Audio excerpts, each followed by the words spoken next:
Okay, guys.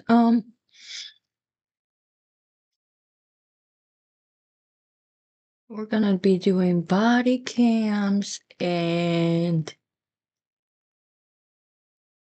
car chases, as it says on here. Probably just body or car chases. I should probably switch that.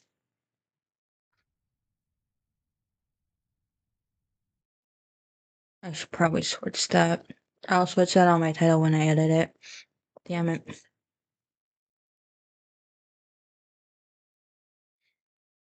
I'm so stupid. Okay. Sorry, guys.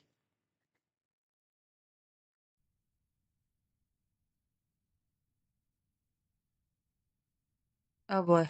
What's happening? Oh boy. What the hell is going on? Oh. What the fuck is this guy doing?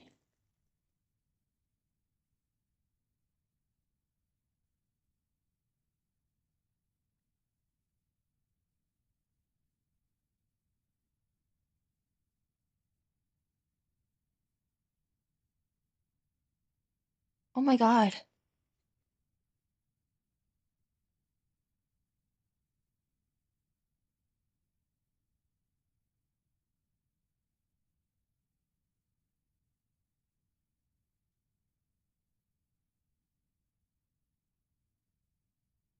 Oh jeez. Sorry guys. Suspect arrested after slow speed pursuit in South Los Angeles. Sorry, I forgot to read the title. Sorry guys. I'm so tired.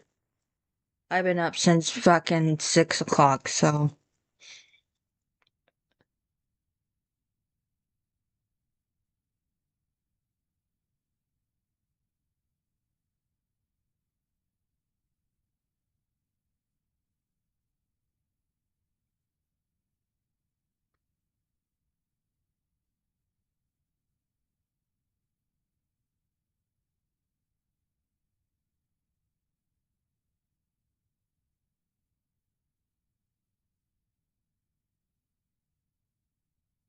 What the fuck is this guy doing? Oh my god. Oh my god. Is this truck stolen or is this his? I'm kinda curious now.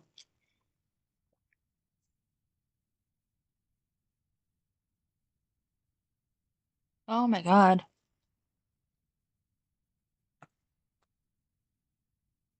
LA area. Now, this was a dangerous pursuit at a time. This car was going dangerously fast, and for a while, the Newton Division LAPD that was behind him had to slow down at times and get into a tracking mode. But again, this is Oh a pursuit, jeez. and right now, this is surface streets in South Los Angeles. This is a pursuit of a suspect reportedly wanted for carjacking with a firearm. And the last note that we've received is that he might have a gun. They're not quite sure, and he might be a parolee at large. Now, this carjacking took place in June, so this guy has obviously been on the run for a while. Now, this is, as we said, he was going very, very fast now, but this is a complete slowdown. Now, it looks like this police might appear to be making a pit maneuver or trying to gain some speed on him.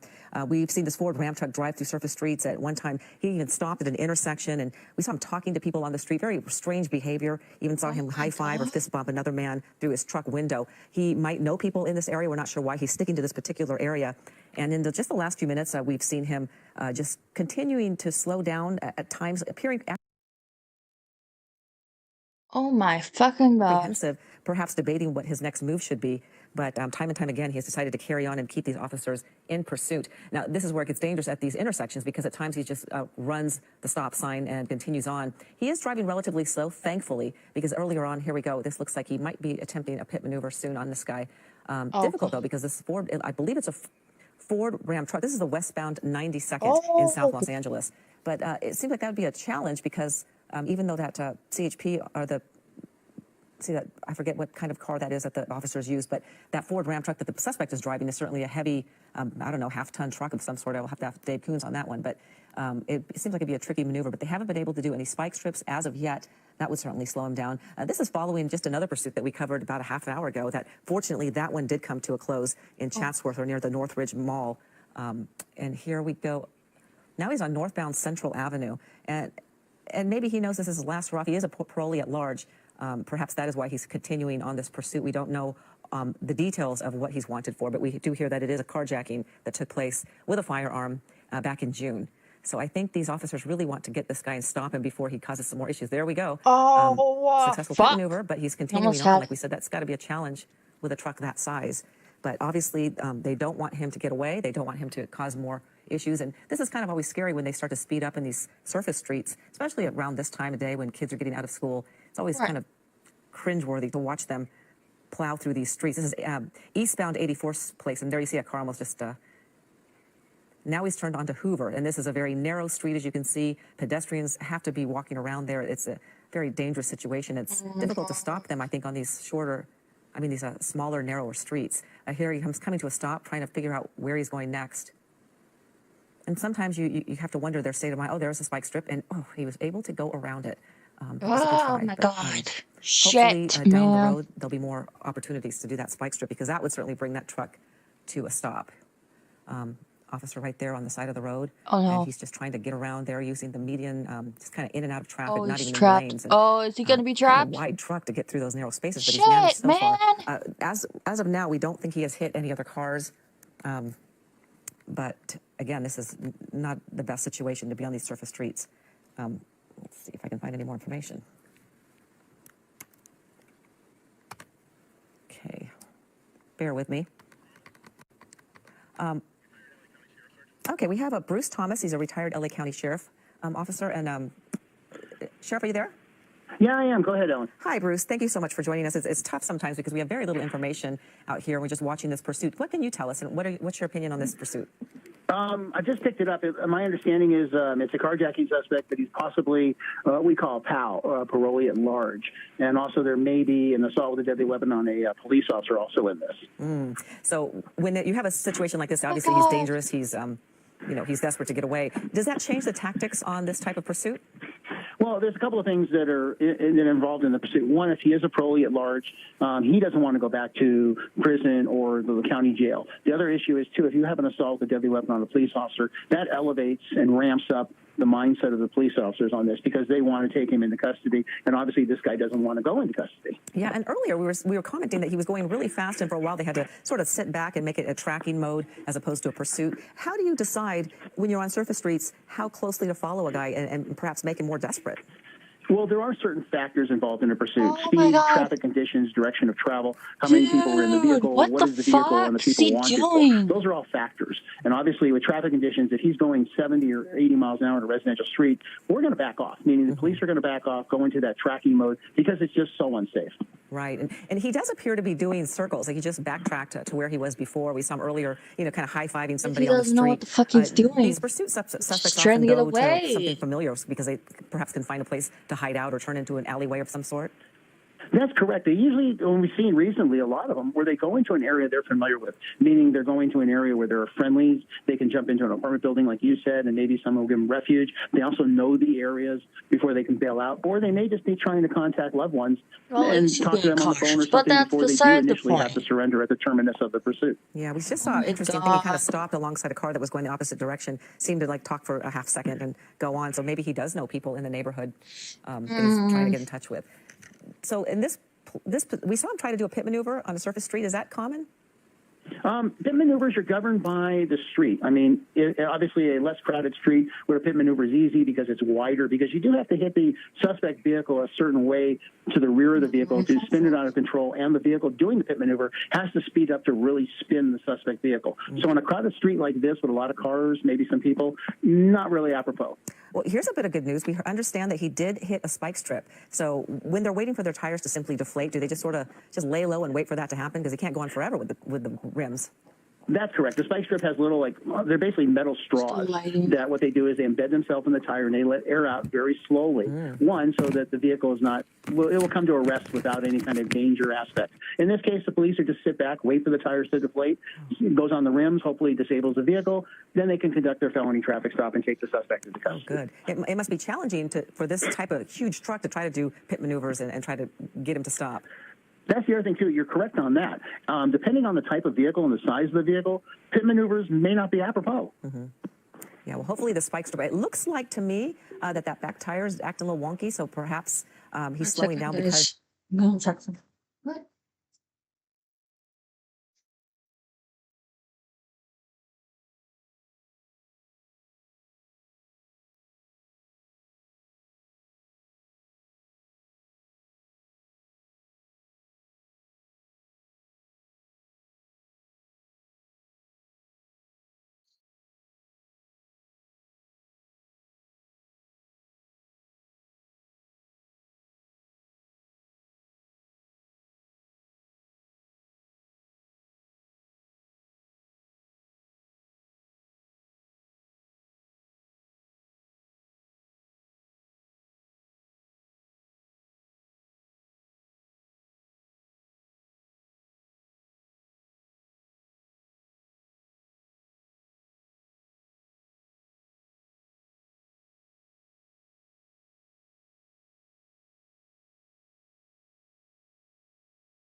Why is the lighting so weird?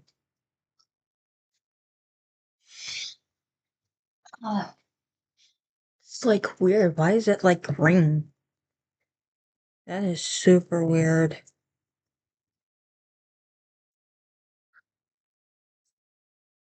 White balance off or what the hell?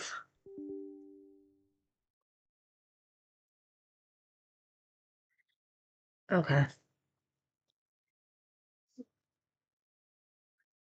He's feeling the effects of that already. Yeah, it does look like that passenger rear tire, as you said, is starting to deflate. The other thing, too, if he goes in the same general area, the police can set up more spike strips, and they're going to flood that area with additional officers. So when this thing does end and it goes to ground, if the suspect flees or foot bails, they're in the area to take him or her into custody. Right, that makes a lot of sense. Well, yeah, so what he thought was a smart move staying in his area is actually a detriment for his safety, or his getaway. So thankfully that is the case. And there's no way he can get on a freeway at this point with a tire that's been spiked. I would say no, but Right. Let me put this up here. That way you guys can see.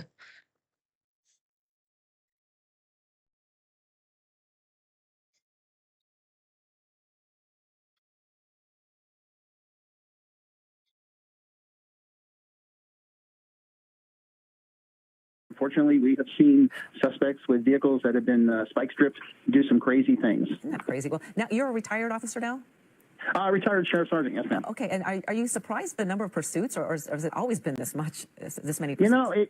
You bring that up, and that's a real interesting question because it seems like we've had more pursuits this summer and varying pursuits: pickup trucks, semi trucks, U-Haul trucks, in addition to cars too. We just seem to have a lot, and I don't know if it's the weather, but LA is definitely the pursuit capital of the United States. And do you ever get like a little, your adrenaline going when you watch these officers have to do this, because it's probably fresh in your mind?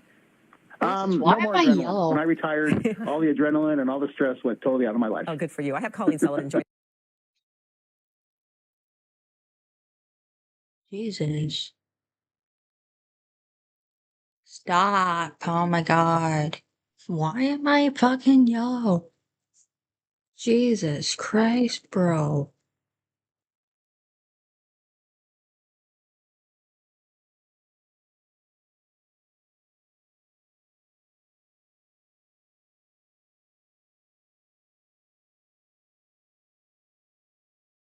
Joining me now, and you know what? I'm very happy for you, because that's wonderful that you can enjoy your retirement after so many. Thank you for your service. Well, thank you. I appreciate that. What is it done? Did the timer go off? How much longer?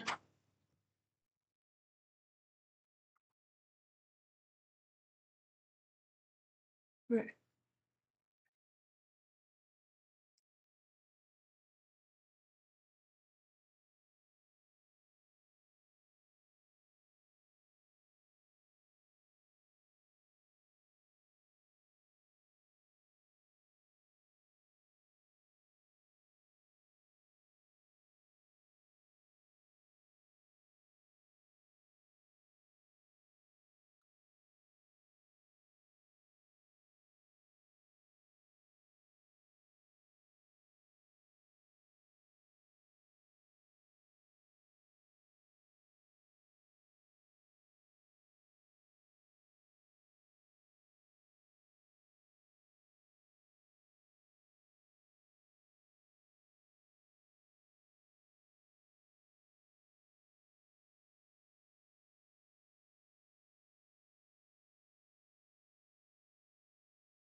Hi, Bruce, Colleen again. Hey, Colleen, how are you? Very well. You know, you guys were talking about these rims, but don't these look like those run flat, sort of, they're so wide and fat. So if they're on a run flat tire, how do those respond when they hit a spike strip? Because he's being able to drive, and that passenger back tire did look a little, as Ellen said, wonky, but it did look a little bit off. And now it seems like he's kind of driving pretty fine. Oh, another spike strip's being out, and he hit this one. Left rear tire and the front left are going, they're pretty much deflated. Yeah, great question. Well, you know, the run flat tires, you know, they do run for about 50 miles before they're no longer able to use. But in this case, you know, some of these rims and these trucks, when they trick them out, they have what they call a thicker or like a racing tire, which is really low profile. So in this case, the spike strip is effective, but it does take a little bit longer. Okay, so just a matter of time before they can get them dry. And again, this man is wanted for perhaps a carjacking that took place in June, and also assault with a deadly weapon and assault on a police officer. So this guy, obviously, if he's a parolee at large, as you mentioned, a POW, he does not want to go back to prison. So. That's correct. And in this case, they're formulating additional plans and having additional office there for the felony stop, which they're going to conduct on this guy because he is an assaulted, high-risk felon. So they're going to make sure that they are treated appropriately. Yeah, and Bruce, you know, as we've been covering a lot of pursuits lately, and the Sheriff's Department and the LAPD, they're trying to be as cautious as possible to, you know, not have collateral damage, I guess, with, you know, other vehicles, pedestrians, anyone who could, you know, be hurt. So at some point, it does seem like they're taking these pursuits a little bit more cautiously, aren't they? Yeah, there was a study that actually came out earlier this year that unfortunately one of the police agencies, as you say, collateral damage, seemed that there were a lot of third-party collisions related to the pursuit. So that's something that the watch commander who's at the station, who's listening to the radio traffic, and also the field sergeant involved in the pursuit, they're monitoring closely because the last thing we want to do is have anybody injured due to the suspect's actions and ultimately the police actions. That makes a lot of sense. And now that his tires have been spiked, is it easier to do a pit maneuver now if the circumstances are right? It would be, however, on a pickup truck like this, the pit maneuver is going to be very... Music green again. Very, very hard. CHP vehicles are equipping themselves with like a metal cage around the front of their vehicle so that they can spin. Where LAPD vehicles, they haven't gone to that yet, but it's only a matter of time. Yeah, well, looks like he's really slowing cautious in this intersection, which is good. Yeah, maybe he's considering surrendering. That would be wise on his part. All these black and whites, at some point you have to say, I'm really not going to be able to get away. Yeah, you know, you would think that, but unfortunately, when you have a parolee at large, someone who's been in the jail system for, you know, felony crimes, not just misdemeanors, their mindset is, I'm going to jail, so I'm going to prolong this as long as I can. Yeah, we saw the officer right behind him kind of waving him forward. Is there any way that they could be in communication with him and telling him to, let's get away from more, you know, less populated place or get, I don't know. It's possible he could be on the phone trying to negotiate some sort of surrender. We've seen that in pursuits too. Maybe talking to loved ones who are trying to get a hold of the police and negotiate something. Look, you're going to go to jail. Let's do this. Let's just pull over and let's just do this. You also see the number of police vehicles in it. You have, 3 primary police vehicles, and you have a supervisor involved. But in this case, you probably have additional units because he is a known felony suspect. Yeah, it's just, leads you to go, does this person know this area? Because so many people go outside, and we always try to tell people, don't go outside, don't take video of, because you never know what a pursuit is, what happens during a pursuit. Anything could happen. So aren't you sort of surprised? I certainly am when I see people go outside and take pictures and video or not run inside. You would think, but once again, we've had a couple of pursuits recently where we had people on Ventura Boulevard in Encino, one of the pursuits that you guys covered, where they were actually taking matters into their own hands, boxing the suspect in, trying to get him out of the car. There was another one in Sherman Oaks where people were throwing stuff at the suspect.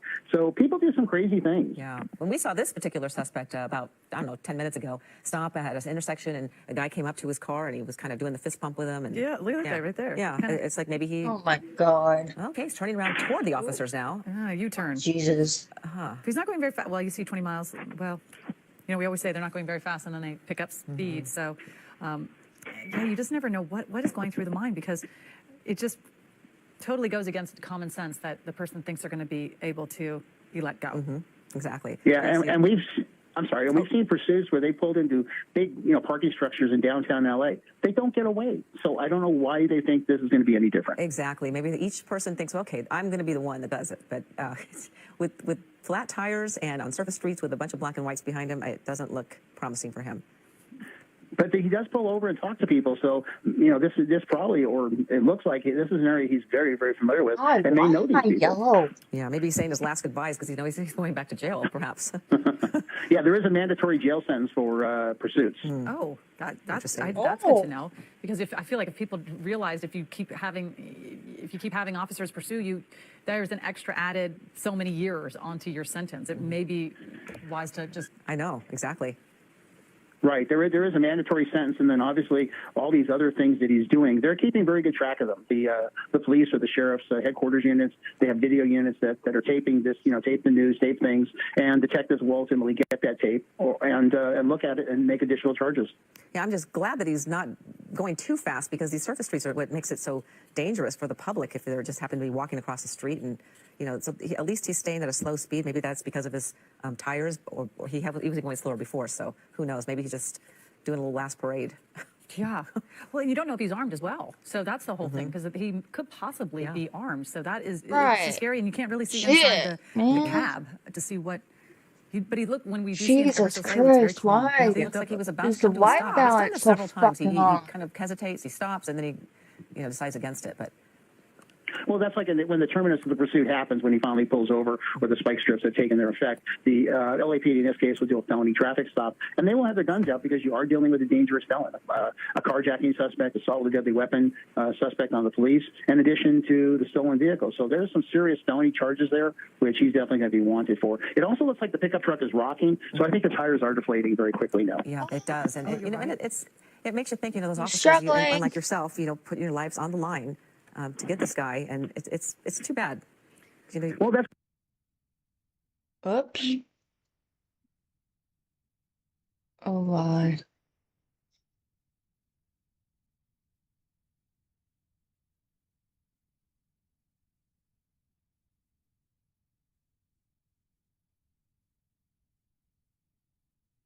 Oh, Jesus.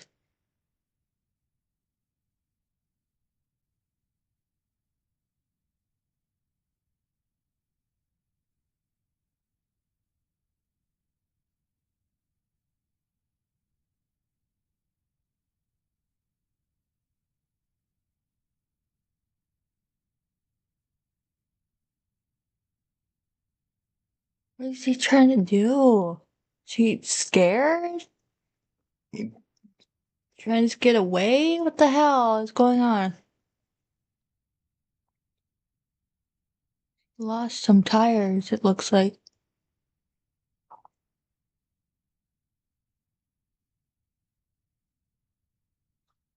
My God, the white balance on here is pissing me off.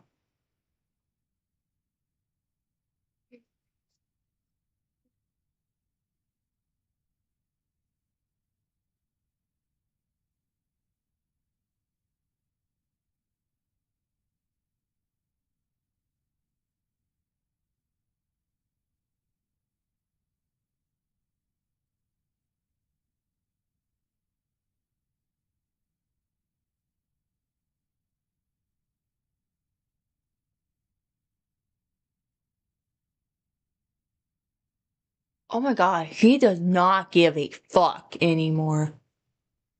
Oh my God.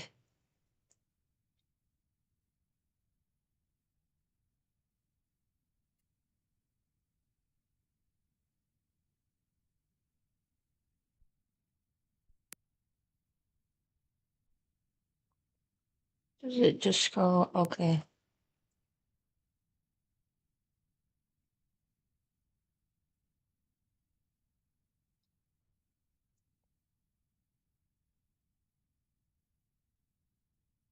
Sure, the camera's pissing me off. I don't know what's worse, that or the camera not working at all.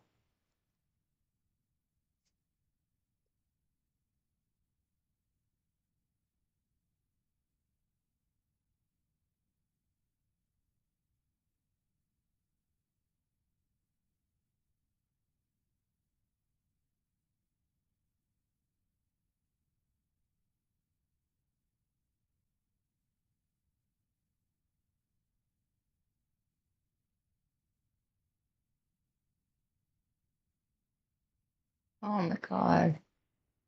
What are you doing? You just scared?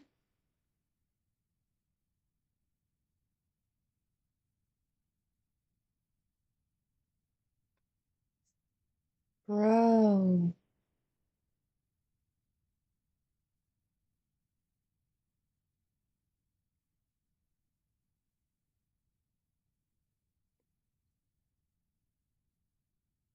June. So, you know, they've kind of been onto this parolee. I know we are joined by Bruce Thomas as well, with a former sergeant with the Los Angeles County Sheriff's Department. Bruce, are you still with us? Yes, I am. So you've been watching this as well. We had to do some other business as well. So tell us, all these tires look like they're done. Yeah, that's correct. They definitely look like they are running flat, and he is circling the same area now. Looks like this is the third time around this supermercado type supermarket, and then the residential area on Central that he's on. So at this point, I think it's just a matter of time. Yeah, we're kind of wondering, like, what is he waiting for? Maybe some friends that he, you know, in the street or the neighborhood. But you know, I think this is about the last place he stopped just a few minutes ago too. And he does that. He stops, and the officers open their car doors, and then he continues on, and he goes around the block. Yeah, apparently, you know, he's wanted for some crimes that occurred earlier this year, and so they know who he is and they know about him, and they've been able to track him down, and now they want to take him into custody, and they probably tried to do a traffic stop of some sort, and that's when the pursuit ensued. Interesting. We're just hearing that a photographer from a different station got his press pass pulled by PD because he was literally standing in the street as the pursuit went by to get his shot. And you appreciate, you know, he wants to get the shot for news, but it's also you have to keep your safety in mind. And keep the officers Yeah, safe. I Exactly. saw, I saw that earlier, and I was kind of surprised, but we have seen stringers do that also. And obviously, the news agencies know you shouldn't put yourself in danger like that. Exactly. I think he went into Right. a parking lot, or is that Why an is alley? that? Side alleys too. Oh boy. You know, that's LA. You have all these side alleys that are And he's just, really getting trying to go squirrely. fast. And this is where I get nervous This with is- pedestrians Well, in there's the area. there's another car right there. It looks like he is going to be coming. Oh, I thought he was going to go into a dead end, but he's in a little tiny alleyway. That's what's scary too with families and kids. And Yeah. well, at this time of day, kids are all going to be getting out of school soon. This is scary. Now he's running the stop signs. For a while, he was sort of kind of doing a running stop, but he seems to get a little more desperate as I think he knows they're closing in on him because 4 tires that are flat, it'd be really tough. Yeah, and that's something that they're managing in the pursuit, too. Like you said, schools are getting out, streets are getting a little crowded. You have kids walking home from school with their parents or in groups of students walking. So especially in residential streets, you want to take that into account for safety. Certainly. And there you see a bunch of people with their cameras. Yeah, and you see the waving. police officers too. It's like it's unusual to see the police officers and really just have total disregard for what is happening around you. Yeah, and it is almost like deja vu again because it just continues over and over again, the same scenario where he stops a little bit, they open their doors, and he keeps going. I don't know how long he can continue this. And, you know, it's interesting because as police officers, we're bound by certain rules and regulations. The vehicle code, obviously, in a pursuit doesn't apply. But suspects, they're not bound by anything. Yeah. So we have to take into account a lot. Yeah, especially if this guy's a dangerous parolee and has been known to have firearms. Right. Yeah, but what you do see is you do see police cars in the area blocking certain intersections, blocking streets. So that's kind of limiting where he can go. I see. So I gotcha. That makes sense because once they know his general vicinity where he's going to be circling, they can start to But have they're more oh control. Jesus, what is he? And they can't box Oh, them in, really. Obviously, like you just said, Bruce, everybody has every yeah, it's police cops department scare him. and law enforcement department have their own Oh my protocols on God. how to, because they go over these. They have all these training exercises on how to, pursuit and what have you. But they can't box them in, even though they know he kind of keeps going into this square. But they can't box him in, I guess. Yeah, we did see that once in a pursuit in North Hollywood where they used a metro bus and a concrete hauler to kind of close the intersection so the suspect had nowhere to go. But typically, you're not that lucky.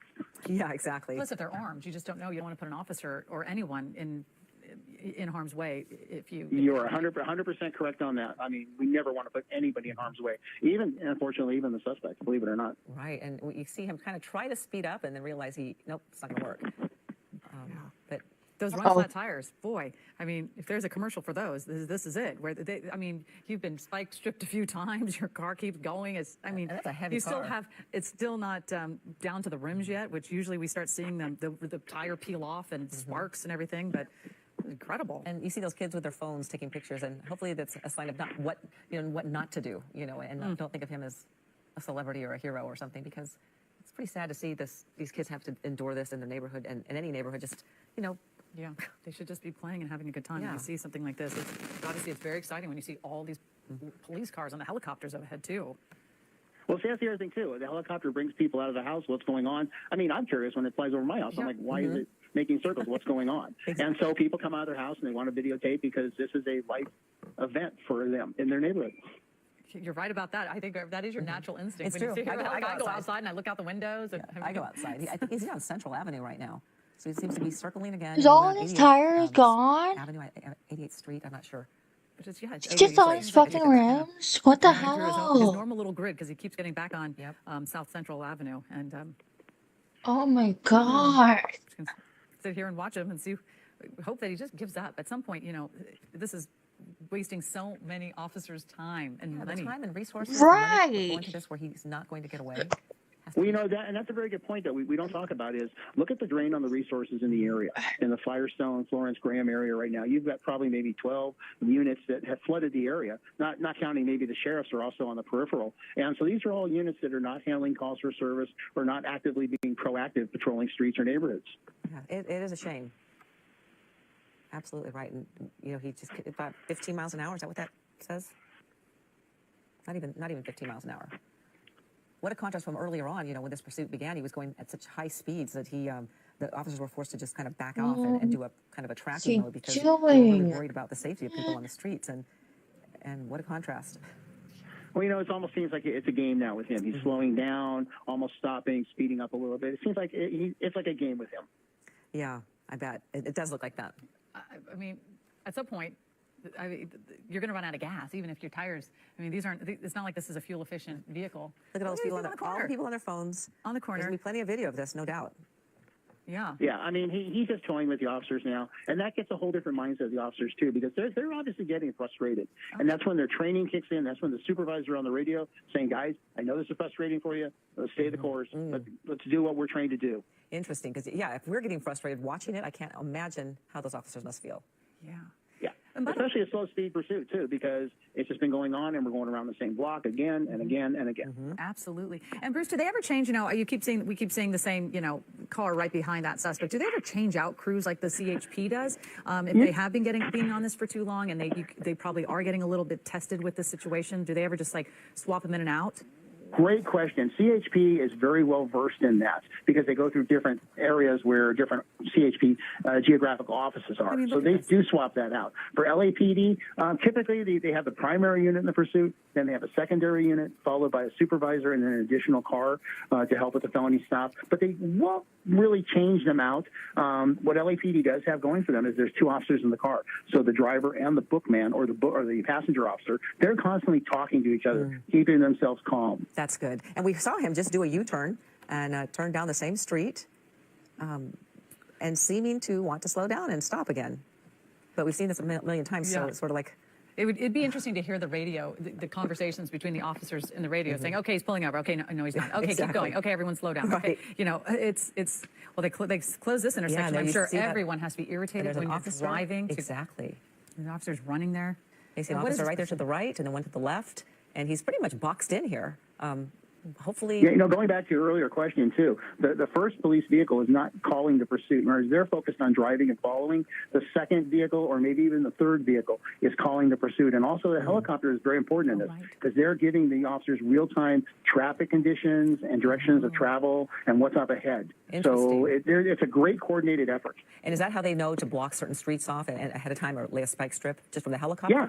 Okay. Yeah, you have the orbital platform, which is basically may even be calling the pursuit to take the stress off the officers driving and following this guy, saying, hey, he's coming up on Hooper Avenue again at 18th Street. Let's get a unit there. Let's get a spike strip there. So, and you can see they just flooded the area with officers. I can't even count how many now because they blocked so many streets off. And again, underscoring that this is a waste of resources for this one person that is not going to. The other thing too, which they are worried about is this a friendly crowd that is gathering there. Yeah. That's why you need a lot of resources because they may not be all friendlies. Oh, right. Well, so you do have to maintain crowd control when this thing finally ends. So many factors to consider with something like this. And again, you have as a supervisor, I'm thinking plan A, B, C, and D. Oh, my goodness.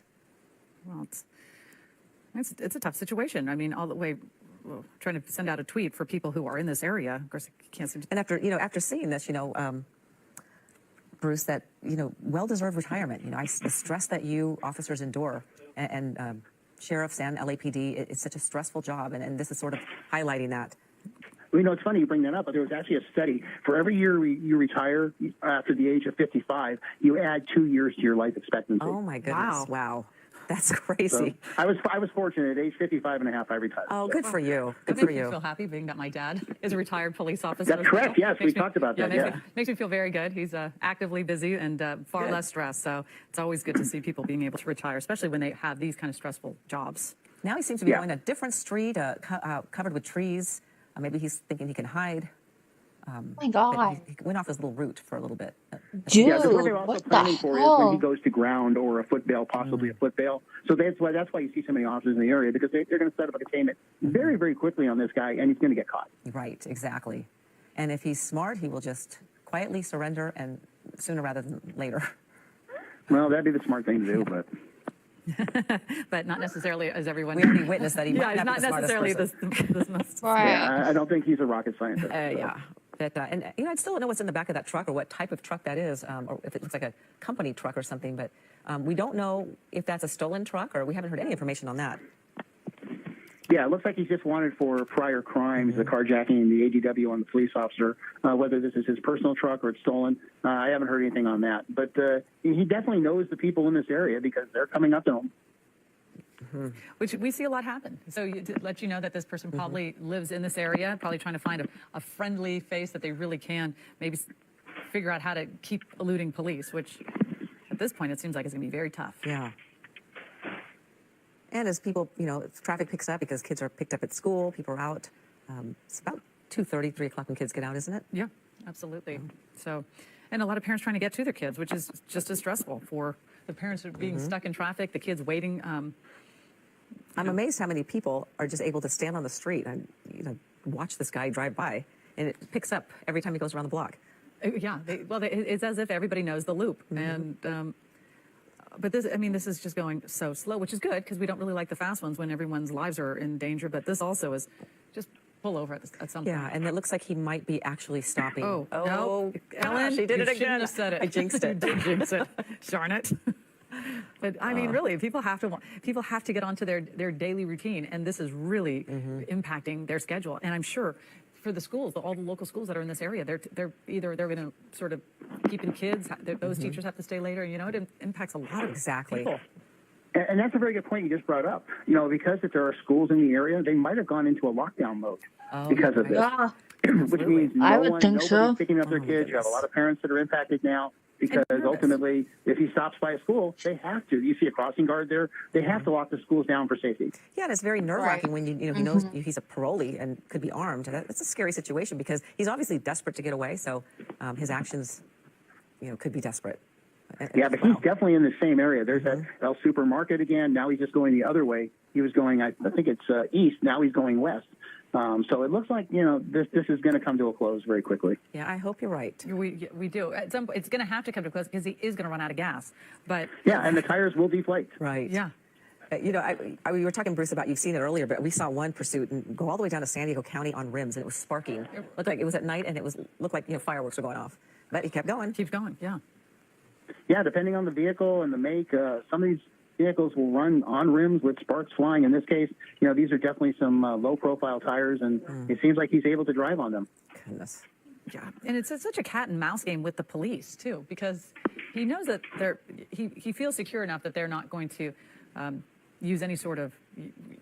He's really annoying. He's just trying to. He's just like taunting them almost.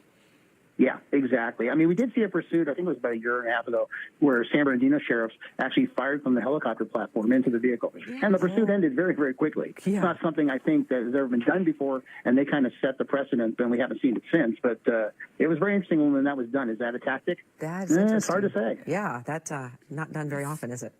Basically, maybe a deserted dirt road. Yeah. Yeah, and they were in a very isolated area to do that. But there is some new technology which they're trying that they can send a taser dart into the car to short out the electronics. Wow. There's all sorts of things that they're doing. None of it's available yet. That would sure be wonderful. No kidding. Yeah. No kidding. And then so now we're looking at him. We can because it does escalate the frustration of these officers to see this guy just play a game.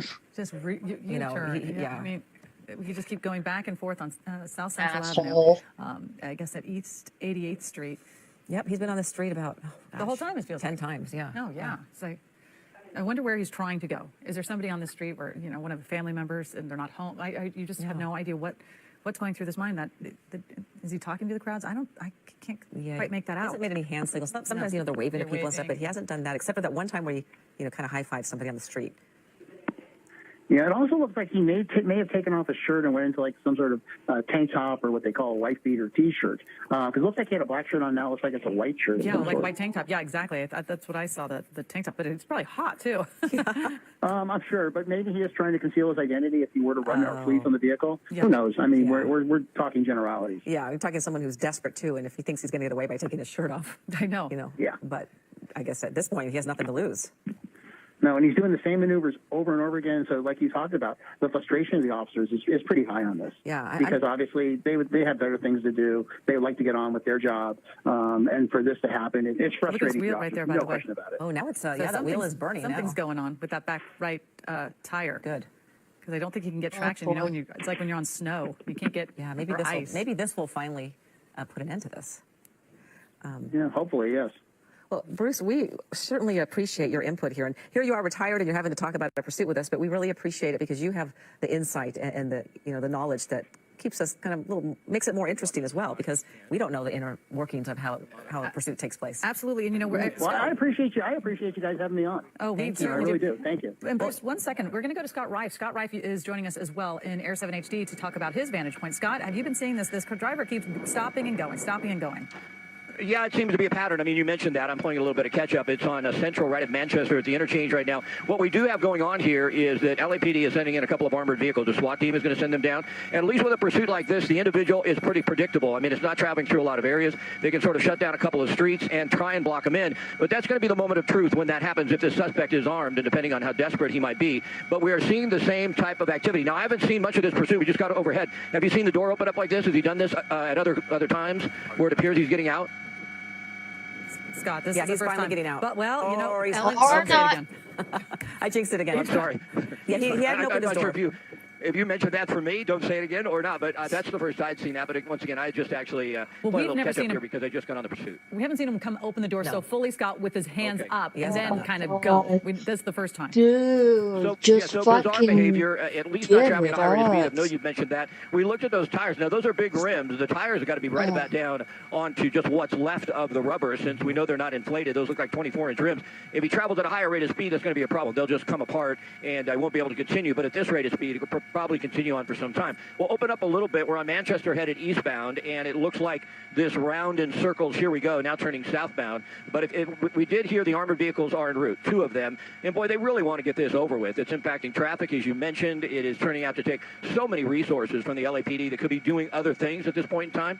And then we see so many people out on the streets just waiting for this to come by. And if the suspect is armed, and I mean, obviously that's the situation they have to sort of plan on. That's a possibility. And when it does come to an end and they do get him boxed in, that will be the moment of truth. And we hope from watching these things in the past that this individual just gives himself up peacefully, because the last thing you'd want to see in a situation like this is a shootout. And that's one of the reasons you just don't see the police go in and say, hey, we're going to stop this immediately. They don't know if the suspect's armed. And, you know, look at all the people standing around that could be in harm's way. It's scary.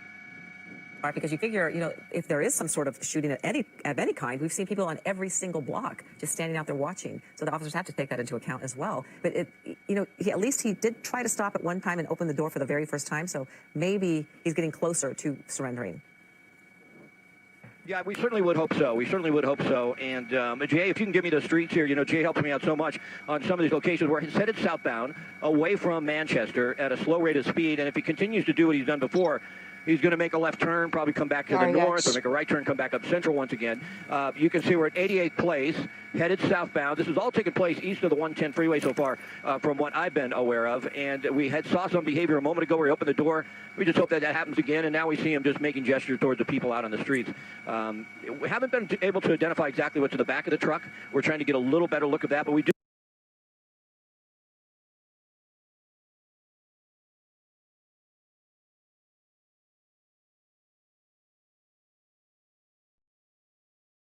believe, we're fairly certain there's only one person aboard the vehicle. Yeah, we're pretty sure of that. And he's been on 88th place about, a dozen times. At least. Okay. Yeah, this is sort of 88th Street, 88th Place, and South Central Avenue. That's sort of the loop that this suspect is taking. Yeah, westbound 89th from Hooper now, probably going to get back on Manchester and come back around again.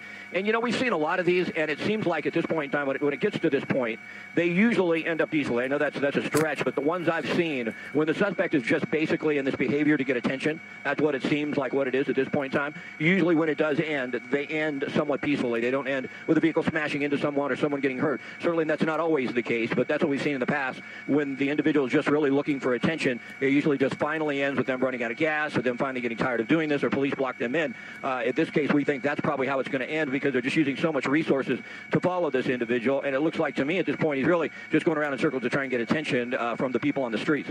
Yeah, it certainly looks like he's just hot dogging around now, and it's, you know, talking to some people he knows, obviously. Yeah. And then, okay, so is he going to give up? Who knows? Because and then everyone doesn't seem very alarmed by his presence, because they just keep standing out there. The skateboarder just keeps cruising right next to him. Will he stop? Yeah, and I don't know about you, but I wouldn't want to be standing around there. Yeah. Yeah, Ellen and Colleen, you know, you look at the situation. We know that already the suspect had driven the vehicle towards officers, so an assault on a police officer. There's a door going open. Let's hope he gets out at this point, obeys their commands, and gets down on the ground. This comes to an end, and the neighborhood can get back to normal. It looks like he's out of the vehicle, so there's some progress. This is scary, though, because right now, if he does not obey the officers, we'll try and get around to the other side. He's probably going to pick up his shirt to make sure he doesn't have a weapon in his waistband. More than likely, they're going to get him face down onto the ground, maybe throw his keys out so he can't hop back in. Right now, he can still get back in. But what's so scary is that with the officers behind their doors and their guns drawn, look at the line of fire if this individual would grab for a gun. I mean, it's just frightening, the threat to the neighborhood right now. And let's just hope this ends right now peacefully. That would be wonderful news. Right. He seems to keep putting his hands down. Maybe the officer's instructions are not super clear. Well, no, this isn't the behavior. Trust me, their commands to him right now are very clear. They are telling him in one unified voice what to do, and he is not doing it. And he's been taunting. His hands would be up. Yeah. Go ahead. Oh, I was just saying, he's been taunting them all day, so it's not surprising that he's still doing that. There we go. Now, this is the behavior you would expect if he was obeying their commands. They want him in a position where it's going to be extremely difficult for him to get to a weapon or to do anything to harm the officers as they approach. They're always going to be concerned about the vehicle. If there's another suspect in the vehicle or a person, not necessarily a suspect, they'll be concerned about that, but they probably have a good idea that there was only that suspect, that driver on board the car. They want him down like this, more than likely with his arms spread open so that he can't get to something quickly. They'll want to clear the vehicle. Then they'll want to come around and take the suspect into custody. They don't want him rolling up like that. They want him face down. When he's rolling up, you can see the officers, and he could actually make an aggressive move. This is great news, though. They are approaching him. It doesn't look like he's making an aggressive move, and it looks like this will all be over in just a moment without anyone being injured. And boy, that's what we always hope when we see these things, especially when they go on for so long and affect so many people. It looks like it's over at this point, and also looks like no one got hurt. And boy, that's fantastic. Thank goodness. And the officer trying to keep those kids away from, from getting close there as well. We just heard from Bruce Thomas also talking about, okay, so you take the suspect into custody, but you want to make sure that the crowd is also calm and not threatening or active. So they have a lot of stress going on. Him in the vehicle right away because they don't want him out there. They don't want any interaction between that suspect and somebody is yelling back and forth. They're going to want to get him cleared and in the vehicle immediately just so this crowd doesn't get unruly. Come out of the shot a little bit, Tracy, and let's get an idea what is going on. But you can see all the people coming up. They want to get a shot with their phones. It could be a family member. You just never know. It could be a friend. It could be someone who has a gun. I mean, it's just a very dynamic situation. It's scary, and they certainly don't want him out for long. They want to get him in that vehicle in custody, and then now they want to dissolve this situation right now where they have people coming to the scene to see what's going on. They want to sort of take away the curiosity, get him in the vehicle, and then sort of get everything back to normal here. Oh, certainly looks like they're doing Absolutely. It looks like they are doing it. And boy, at 3 o'clock in the afternoon, a lot of people have been disrupted for sure. Yeah. But push in, is he in the vehicle? Once you get him in the vehicle, I think they're probably trying to drive away. They're talking about crowd control right now. But once they get that vehicle out of here, there won't be anything else for the people to come see. And as far as we know, it has not gotten onto a freeway, but it is.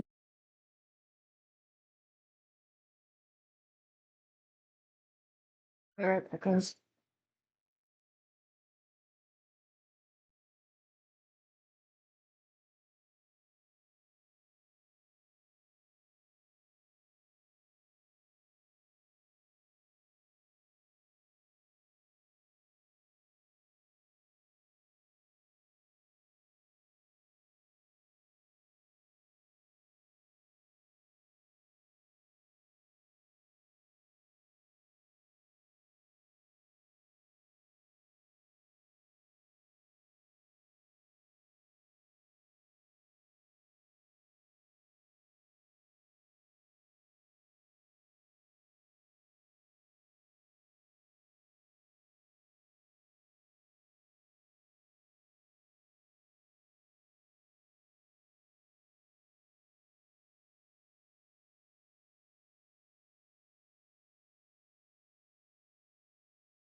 Okay.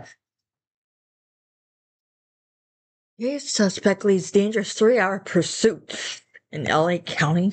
Is extremely dangerous, not only for the passenger inside that car, Oh but boy. for people around this area as well. We saw him going up onto lawns. We're seeing, again, making these really scary moves in traffic, driving on the wrong side of the street often, and just refusing to pull over. And he is continuing now eastbound on Firestone. You see some damage there in the front of the car. That was caused when he crashed through a chain link fence. An indication of the desperation with which he has chosen to conduct himself during this chase. And also an indicator that he's going to do whatever he can to try to get away. He's certainly been doing it so far. He's been driving on the wrong side of the road. We're going to see what he does here to try to get this person to move out of the way with police in close pursuit. We believe the agency directly behind him is Southgate PD. They're in their city and pretty much staying within a fairly close radius of the city of Southgate. Have you noticed, Mark, how quickly people have been getting out of the way? We've had so many pursuits recently. It seems like people just kind of have a sense for it now. If it's happening near them, they see a car coming up on them. Oh, my gosh, okay. Making an erratic move there to get onto the freeway. And this is the first time we believe that this individual is getting on the freeway, but seems to be having a tough time doing it. Getting on the road to get on the southbound 710 freeway. Southbound 710 freeway at this time of day. I'm not too familiar with it at this time of day on a weekday, but you can bet because it's an LA freeway, it's going to have a certain amount of traffic no matter where you are and what direction you're going, and that appears to be the case here. He's weaving in and out. There is some room for him to do so. You see him heading southbound on the 710 freeway now in Southgate. This, to our knowledge, as Michelle reported, is the first time we've seen him get on a freeway, so we don't know whether the CHP will get involved. We are sure they have been alerted already that this pursuit has now entered the freeway. That is their jurisdiction. That is their bailiwick. They know how to deal with things. They know how to close off ramps and on ramps in advance of a pursuit to keep traffic to a minimum. They know how to do those kind of round-robin things to stop traffic to the rear of a pursuit to keep people from coming alongside of it. They're going to do whatever they can to keep people away from this guy as he continues to try to evade police. The original want, we do not know, but we know there appears to be some sort of domestic violence situation involved here because of reports that the driver is hitting his female passenger while he's been driving and evading police. Driving now partly in that emergency lane, and in not too long, we'll have to make a choice whether to continue on the 710 or perhaps get on the 105 freeway as we continue to head south on the 710 freeway out of Southgate. And the first time that this has gotten onto the freeway just now, about a minute ago. We're now into the Linwood area, so we're very close to the 105 freeway. We're not sure exactly how many people are in that car. We do know that there is at least one female passenger. We're not sure if there's anyone in the back seat as well. It's hard to see with those blacked out windows. It's a silver Honda Accord, and it does have some front end damage from an earlier run-in with a chain link fence that the driver just smashed into and continued going while it obscured his vision. Drove about a half a block with that, moving that fence about a half a block, and then went up onto some lawns, and it was pretty crazy, and some very close calls going through stop signs and red lights and close encounters with pedestrians, and now we are on the freeway, which does bring down the danger level a bit, but still very dangerous nonetheless. It's always dangerous, as we have seen so many times, of course, Michelle. It's always dangerous when these pursuits are happening. He is passing, I believe that might be the 91 freeway that he's passing under right now, or the 405. Oh, no, I think it's the 105 freeway passed under. Anyway, he's now continuing southbound on the 710 through Linwood. Now heading into, he's definitely staying in Los Angeles County. The varying agencies around here, the Sheriff's Department patrols Linwood. If he continues, of course, on the 710 southbound, he's going to pass through Carson and into Long Beach. He'll be in Long Beach all the way till the freeway ends, of course, on that 710. Yeah, we're in Compton now, passing through there, and the traffic, as you see, is getting heavier. He's using the emergency lane to try to get around all that traffic. Yeah, that works for now, but we'll see how that may not work for very long. You never know, there could be a car in the way, but we shall see.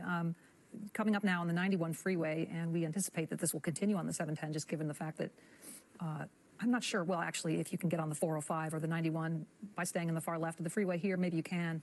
But for now, staying on the 710 southbound now in the Compton area, and the next major freeway will be the 405. Right, and there's a good tight shot of that driver who has a passenger, reportedly female, in the passenger side, of course, and he has been hitting her during this pursuit. Now you saw him making that pretty erratic move to get to the far right. And now he's really accelerating, trying to get past those trucks. You know, this area, too, the 710, heading to the port of Long Beach, you're going to have a lot of truck traffic, a lot of big rigs that are on that freeway. He's getting off now. This is Alondra. This would take him, it's very close to Compton, very close to Carson. Now he's crossing all those lanes of traffic, trying to dig a left-hand turn there, getting on the freeway again, looks like it, trying to go in the opposite direction, it would appear. We're going to find out where he's heading. We're going to try to find out if this is... Yeah, still on the 710. South. Okay. Still heading southbound. Still heading southbound. So I was going to say, well, maybe he's going to head back to where this all started, but that's not the case. Heading southbound now, still on the 710 freeway. And this has been going on for close to a half an hour now. We're not sure what the initial want was, but we believe it started in the Southgate area, and it continues now on the 710 freeway. So far, they have not had any opportunities for pit maneuvers or spike strips, and perhaps they will soon. Now we're getting off. Where is this? This is Long Beach. He's now entered the city of Long Beach. He's now heading onto the eastbound 91 freeway. Okay. Which I think at this time of day is going to be pretty packed. I think it's going to be pretty heavy traffic that he is now heading into. Yeah, it looks like it. Look at the road to the right. He's going to be joining those drivers shortly. So he may have put himself into a bit of difficulty here. Of course, a determined driver is going to do what he can. We're going to see what he decides to do. There is an emergency lane. There are other options for him that are not in any way legal, but are physically possible. So he's, those sorts of options are available to somebody in this sort of desperation. We don't know what sparked the desperation. We don't know why this person is running from police. We don't know why police initially came in contact with him. But he is continuing to evade, continuing to take the 91 freeway now, eastbound, passing up a lot of traffic. You can see the traffic this time of day. It's rush hour, and the freeways are packed. There aren't too many options for you at this time of day to try to get into an area that is clear of traffic. And whether there is or not, the police can keep up with you. This is still, we believe, Southgate PD that is directly behind him. So even though he's been on the freeway for some time, varying freeways between the 710 and now the 91, the CHP is not at this point the lead agency. They have not transferred leadership of the pursuit to the Highway Patrol. They are continuing to maintain it in the hands of this pursuing local police agency, which we believe is Southgate. Looks like he's getting off here. This is the 91 freeway, getting off maybe at Cherry, getting off at Cherry. Oh, So no, this is the North Long Beach area, Cherry Avenue. Yeah, he's not getting off. He didn't get off. It's one of those off ramps where you can change your mind on, and he elected to do exactly that. Wow, look at this. Okay, back into this emergency lane, and we've seen this before,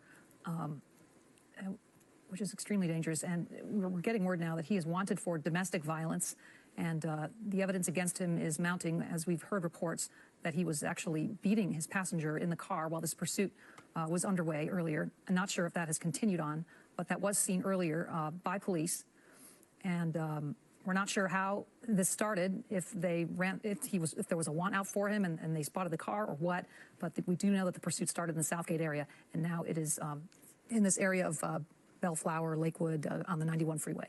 All right, looks like another off ramp that it looked like he was going to take and decided not to. You get the impression he was familiar with that kind of southeast LA County area of Southgate, Huntington Park, South LA, Compton, because he did get off. He was in the surface streets there and he kind of circled around that area. One wonders if he doesn't have that sort of familiarity here, and maybe that's why he's not taking the off ramps, or hasn't thus far. It's like he's doing head fakes here. And now he is taking the off ramp, Lakewood Boulevard, off the 91 freeway. We're going to see which direction he goes on Lakewood Boulevard. He's at the bottom of the off ramp now. Absolutely stopped traffic. He's pulling his way, trying to. These drivers to go to get out of the way right now. Wow. Yes, very scary. Looks like he may have hit that red car, that Mini Cooper. Hard to tell, but coming up on really thick traffic and putting a lot of drivers in peril right now. The police following very closely throughout this pursuit. We haven't seen it go into tracking mode, and that is probably because the passenger is in extreme danger, so they want to stay right up on it. They do not want to go into tracking mode knowing that that passenger could be in extreme danger. Absolutely, and they're going to do what they can. They have to rescue somebody. They're going to have to rescue somebody at the end of this pursuit. However this thing ends, this is involves a rescue of someone who is in dire straits. Our signal's breaking up. We apologize for that. He is heading northbound on Lakewood Boulevard from the 91 freeway. And this is a business district, not residential. You're going to see a lot of traffic signals, and that one was green, which is good. We're hoping, for the sake of everyone, that he doesn't run any more red lights, because every time he does, of course, the potential for catastrophic accidents is very high. Yeah, we've already seen him run down a fence and carry that fence with him for at least a half a block, and then go over some people's lawns. Lots of driving on the wrong side of the road.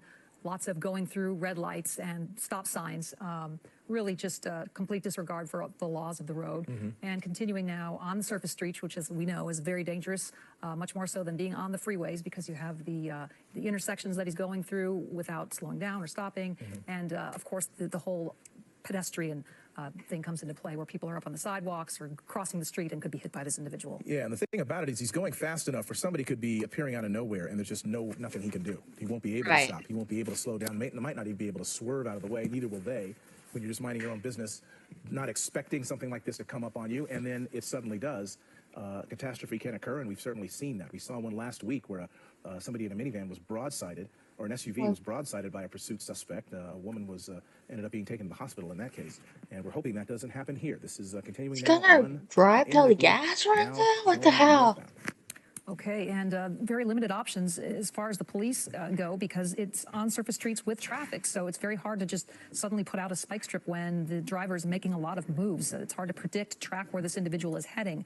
That is key for putting out a spike strip, is the ability to anticipate where this individual is going. But he's been making a lot of turns, and with all the other traffic on the road, it's really hard to bring this to a stop that way. Putting his arm out the window now, gesturing out the window, not sure what that was all about.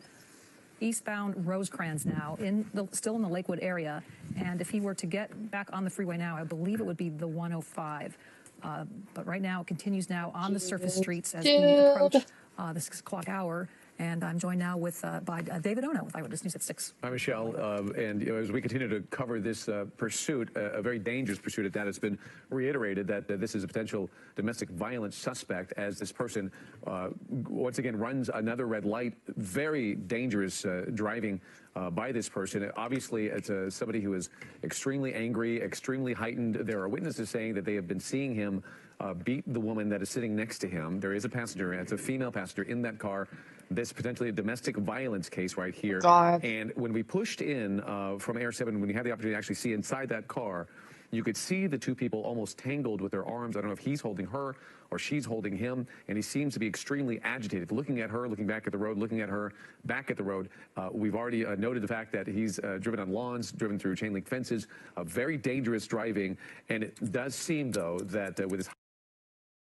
Jesus Christ, dude.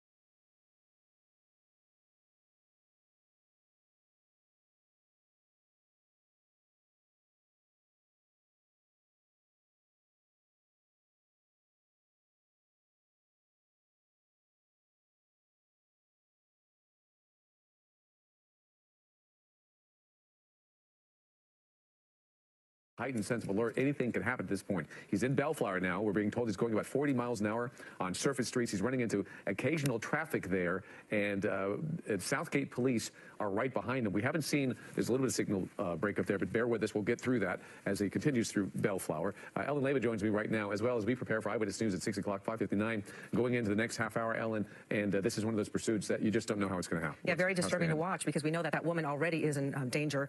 Man wanted for domestic violence. It started about a half hour ago, and we've seen evidence that perhaps he has been striking the woman while he's driving. So obviously this woman is deeply in deep trouble with this man. Right, and we probably need to say that we're going to handle this very carefully. Police will as well.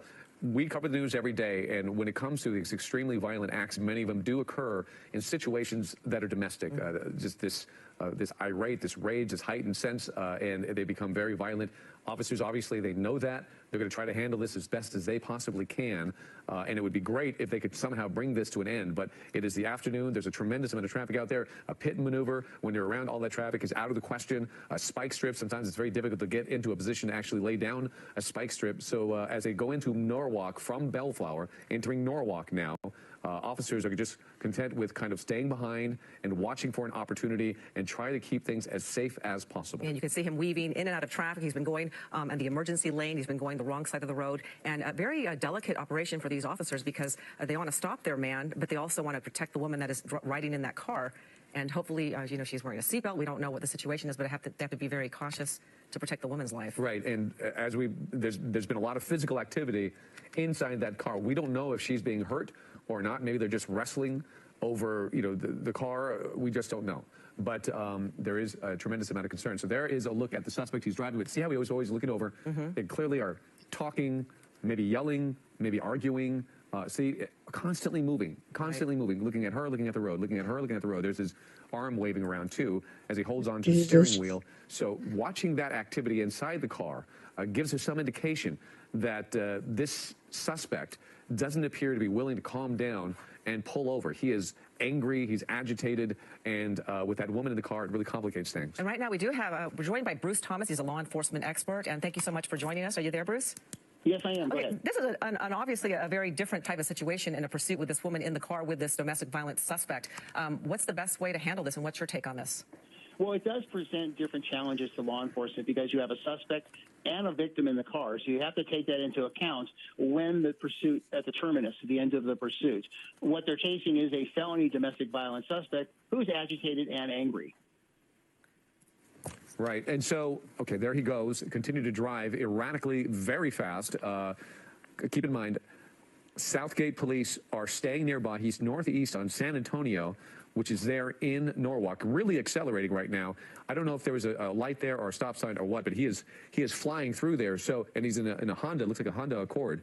You can see her legs too. They're up on the dashboard right now. Oh wow, that is interesting. Yeah. Okay, so yeah, pointing out that maybe she's bracing herself or something. Maybe so. Maybe so. She's you know, bracing herself for potential collision. She might be just scared, really scared. And Bruce, so this complication, you said there's a suspect and a victim inside the car. How does that change things when this comes to an end? Well, what we're seeing from Air 7 HD is it seems like the female, the victim, as we'll call her, doesn't seem to really be afraid of the suspect to some degree. So there may be a little more to this domestic violence story than what was put out over the radio. As you can see from Air 7 HD, when they zoom in, she seems very complacent, very calm almost. With the problem, David, as you said, at the end of the pursuit is you're going to have to call the suspect out. They do have some sort of relationship, so how willing is she going to be to have her spouse, significant other, boyfriend to be taken into custody remains to be seen. It's such a difficult situation with a domestic violence victim because you don't know the fear that she's feeling, how afraid she is of her partner there, and what she's going through, because a lot of times it's just fear that holds them back. It's complicated, though, but also if he's a loved one of hers, you don't know if she's going to be ally of his or an ally of police officers when this thing does come to an end, and you don't know if she's going to get in the way of them taking care of business and doing their jobs, or if she's going to welcome them to try to get him into custody and get him to calm down. Yeah. And we have seen people interject themselves into the law enforcement officers bringing the suspect into custody by holding on to him or basically saying, I love you and I want you to go to jail. Mm-hmm. So there he is. He's flying through the streets of Norwalk, cutting corners. I guess now it's Santa Fe Springs, 5 southbound Santa Fe Springs. And again, as they believe, he's getting back on that 5 southbound, and traffic is relatively light right here, but he has come into some places where he's come to a stop. Well, Look at him just go across 6 lanes. Yeah, he's coming across some traffic, and then he does a really dangerous swerve there. He's not even on a lane right now. Okay. And whoa. That was an illusion there because it was the overpass that we suddenly saw. It almost looked like there's a collision that's going to take place, but his driving is really erratic right now, Bruce. Oh, my God. Traffic, freeway traffic is back. It's heavy. At some point, South is going to have to turn this over to a bigger agency such as Calvert Highway Patrol, as they just don't have the manpower. They are asking for mutual aid from LA County sheriffs to have their air step up and call the pursuit for the officers for their safety. Right. All right. We're having a little bit of an issue with Bruce's phone right now, but we got the gist of that, Bruce. That Southgate. Yeah, this is becoming such a big pursuit that perhaps maybe they should turn it over to the CHP. But there is Southgate still behind him. However, every time he goes surface streets, then does that throw off the CHP? And who should take this over? Yeah, ultimately, when you get off the freeway onto the surface streets, they would turn it over to possibly the LA County sheriffs as they're in the Santa Fe Springs or Walk area, and eventually sheriffs will jump in when requested only. Yeah, he's going the wrong way on the street right now. There you go. He's jumped over. He's in oncoming lanes right there, and he navigated through it. Boy, but that is extremely dangerous. In fact, there is a center island there that he jumped over, and he was completely separated and going into oncoming traffic. Extremely dangerous there. Right now, he's on eastbound Alondra in Santa Fe Springs.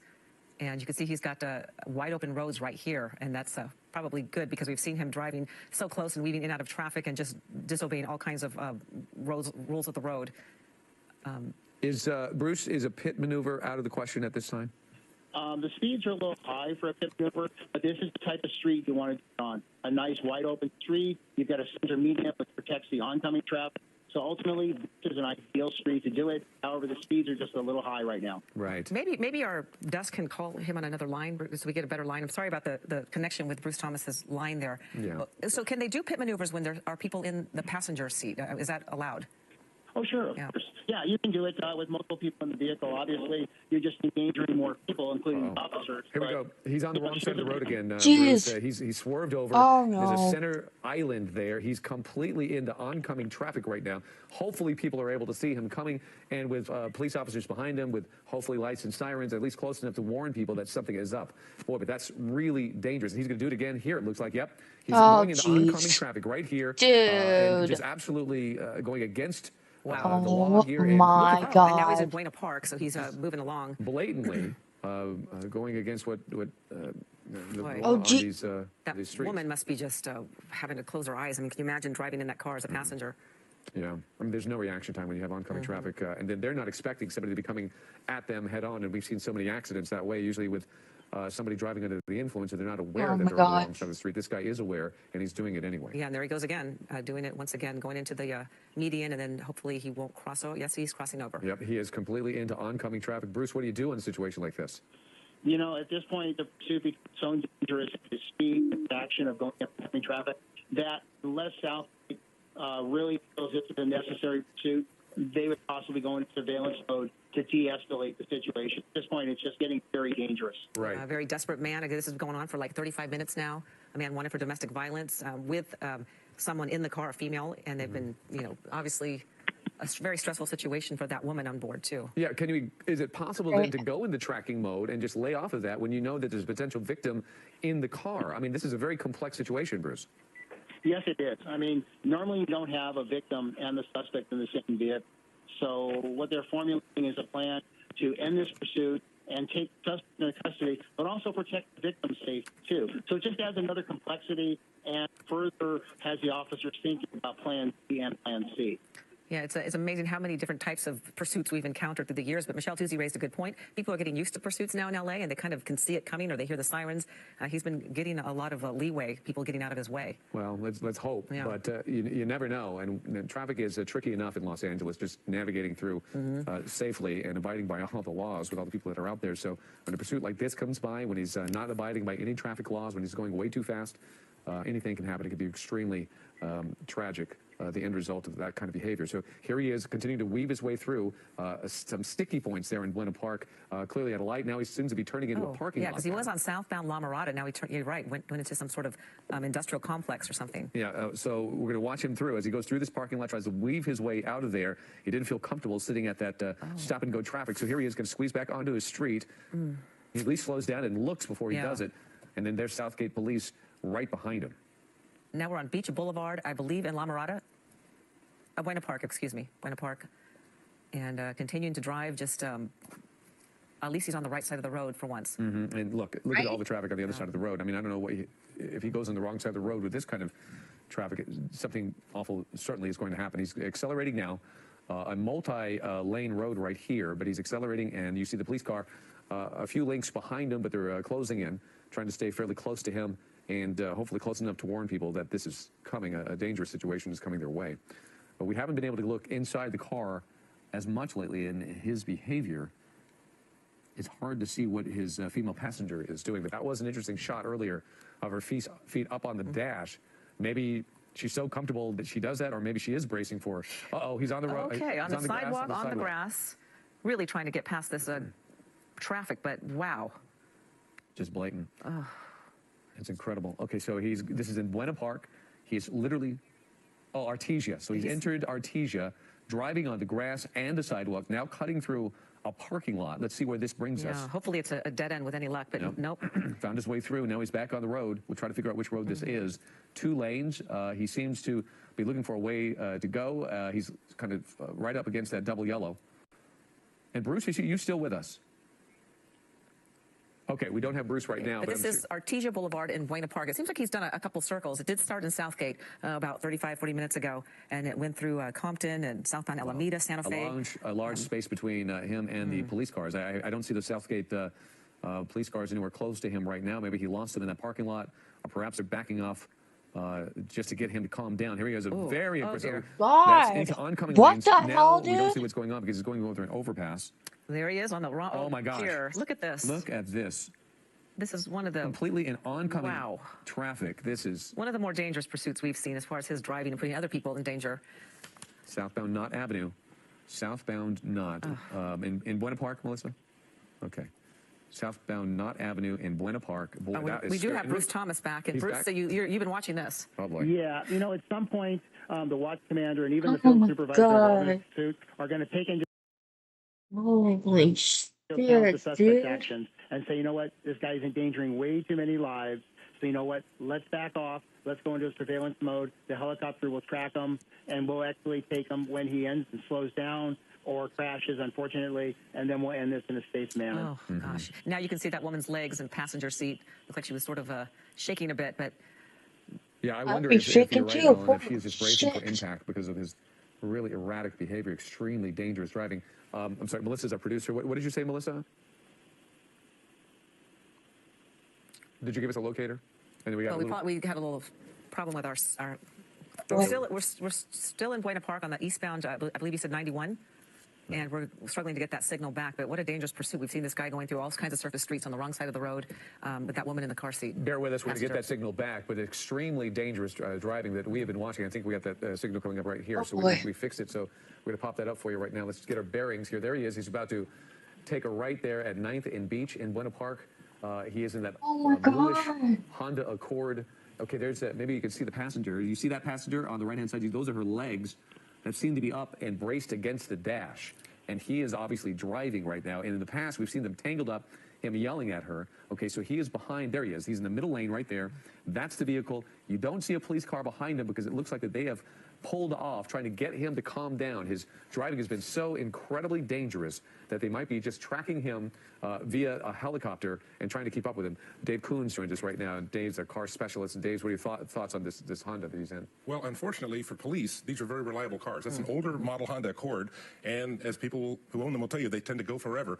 The key question is how much fuel is on board, as we always ask in these pursuits. But a pretty durable car. We saw him hopping curbs. He's been hitting things. Honda's last forever. It's still going. I don't see any tire damage. I don't know if they've done a spike strip. I wasn't watching the whole. I don't think there is any car. Did a sudden U-turn there. Look, there's 1, 2, 3, 4 police units behind him now. They're on Western in Buena Park. The police officers, the South Gate Police, they are behind him again. So they've re-engaged this pursuit. There is a great shot of his passenger with her legs braced up against the dash. And we don't know if he has been violent to her inside that car, but this is a domestic violence suspect in this pursuit. And Dave, back to you. It does seem this car, granted, Hondas aren't known for their speed and their power, but this car can accelerate. Well, you'd be surprised. That generation of Honda, if I can call the current generation, you can get it with a V6 engine. They were actually pretty powerful. Also, where he is, surface streets, that car is very maneuverable. Does a lot of tight turning radius if you need it. I know they were on the freeway earlier, but it's an environment where this car, if the guy knows what he's doing and has driving skills, it can actually do pretty well. Front-wheel drive, if he takes corners too sharp, it can do what's known as understeer and kind of overshoot the turn a little bit. But it looks like he's under control and he's not going that fast. But so far, it looks like the car is holding up pretty well. Right now, he's going on southbound Beach Boulevard, and let's see what he does after this overpass. There he is. You know, he has stopped at traffic a couple times, and that woman could have theoretically jumped out. So it makes you wonder, like, what's going on in her mind as well. I mean, but maybe not. I mean, it might be. He might be holding her, or maybe it's just not enough time for her to get out of the car. Yeah. But Bruce Thomas is with us as well, and he is watching this behavior. Bruce, what are your thoughts?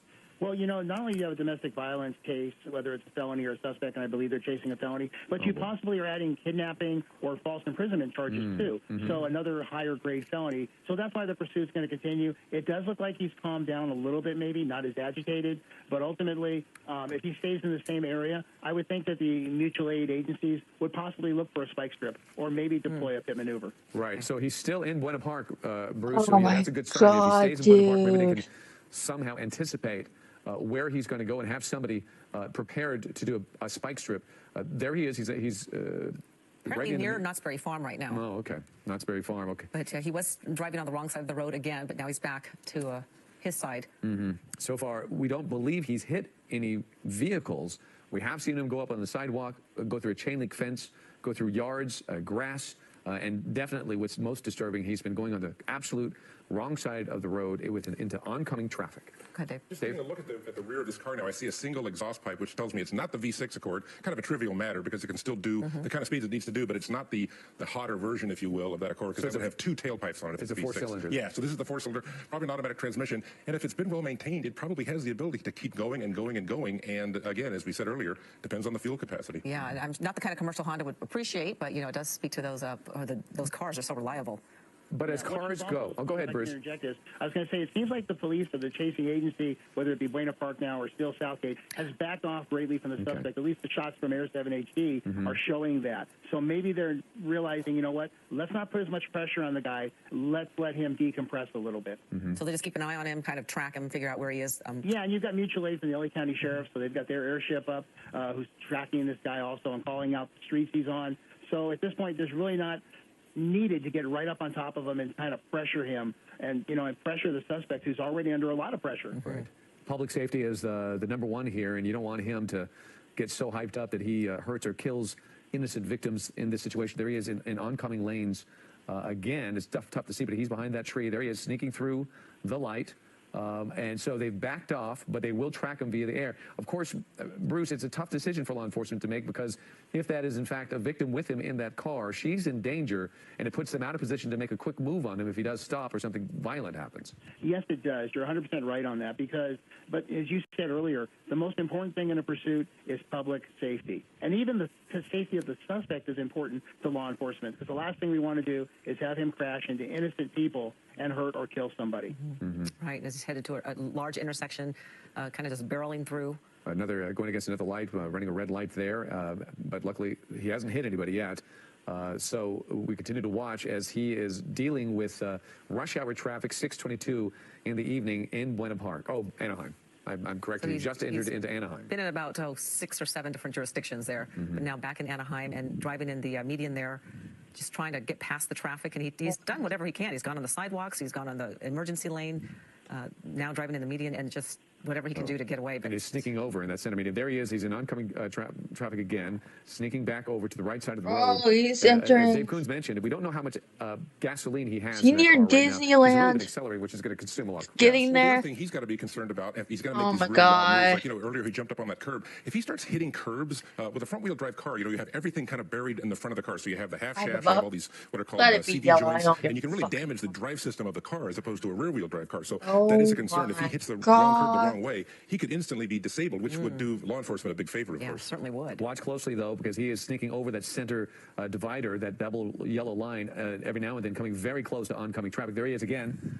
He's completely on the wrong side of the road yet again. Cross that double yellow. Now he's going to try to hopefully sneak back in. But, yep. Ooh, Oh, we've my seen gosh. some really close calls, Really just like the one we close. just saw right there. Yeah, so then now he's back. It's tough to see. Yep, he's back over the double yellow, so he's back in the proper lanes. But, boy, that was a close one. God, And of course, dude. if they're coming at you at a rapid rate of speed, then obviously the reaction time is cut in half and more so. So it's extremely dangerous as we continue to watch him. And now he's in that center. And we haven't received any confirmation that there isn't anybody in the back seat because we can't see with those blacked out windows. But hopefully she's the only passenger.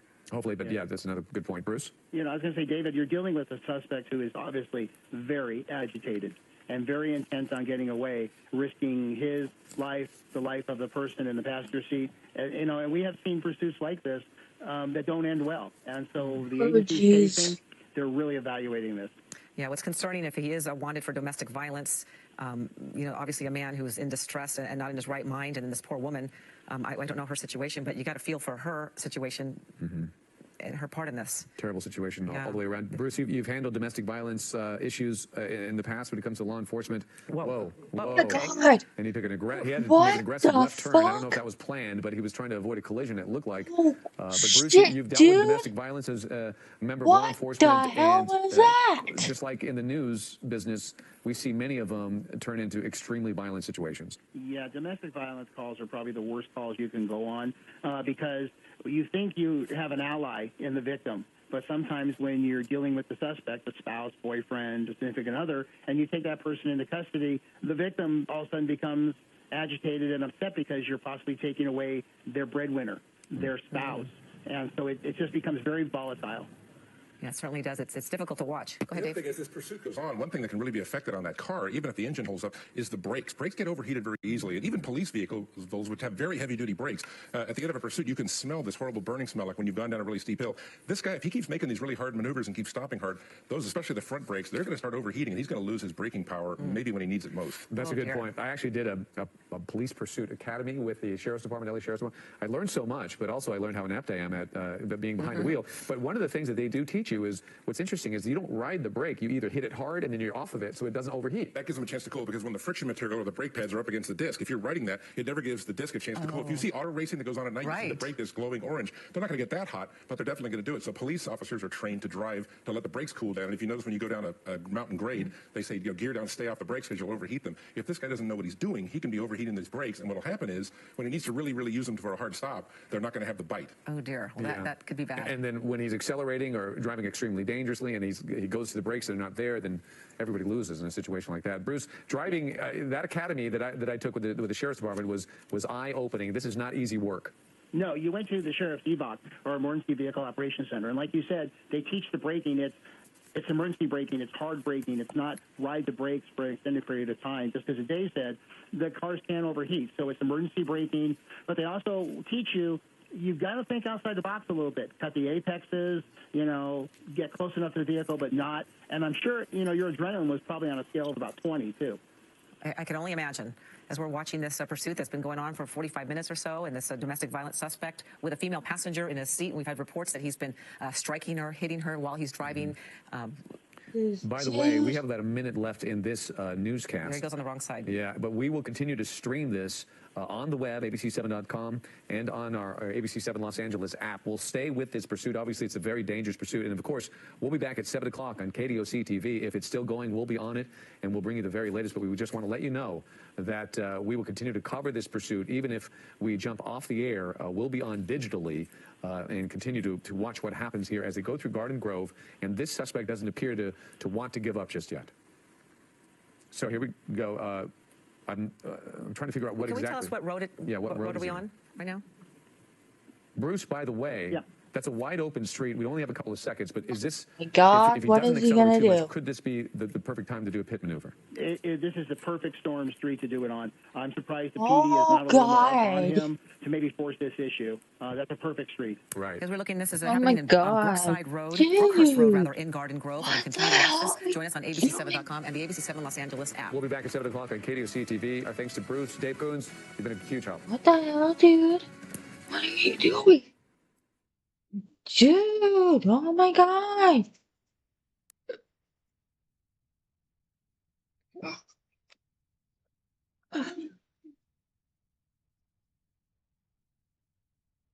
Yeah, I'm gonna have to get a new laptop. It's either the camera doesn't want to work or I'm fucking green. I'd rather be green.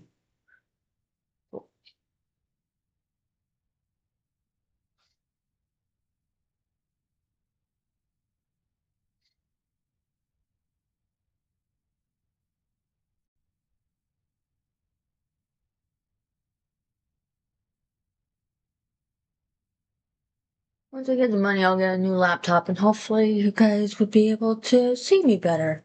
And what the hell is going on? What the hell? He is stuck. Now what is he gonna do? He's gonna probably try to squeeze through because he's stupid. Oh my God, what is he trying to do? He's trying to try to escape the cops, I guess. What is that cop doing? I wouldn't have done that if I were him. Oh my God.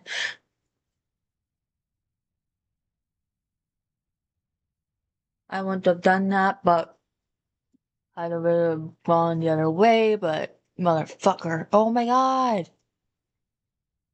Oh, there comes another one. Oh my God. What is he gonna try to do?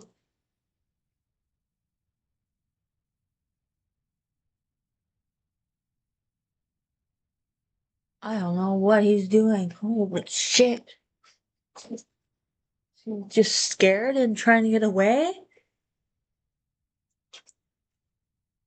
Must be scared and trying to get away because he's fucking. That poor girl in that passenger seat. What the hell, man?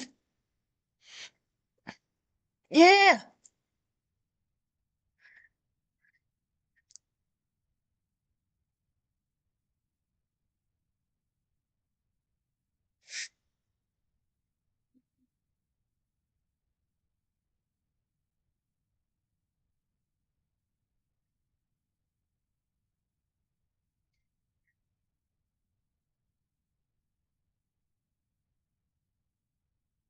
Oh my God. He does not give a fuck anymore. Holy shit, dude. Sorry, I didn't mean to pause it. Holy shit. Oh my God. Oh my God, oh my God, oh my God. At least my camera's not like cutting out.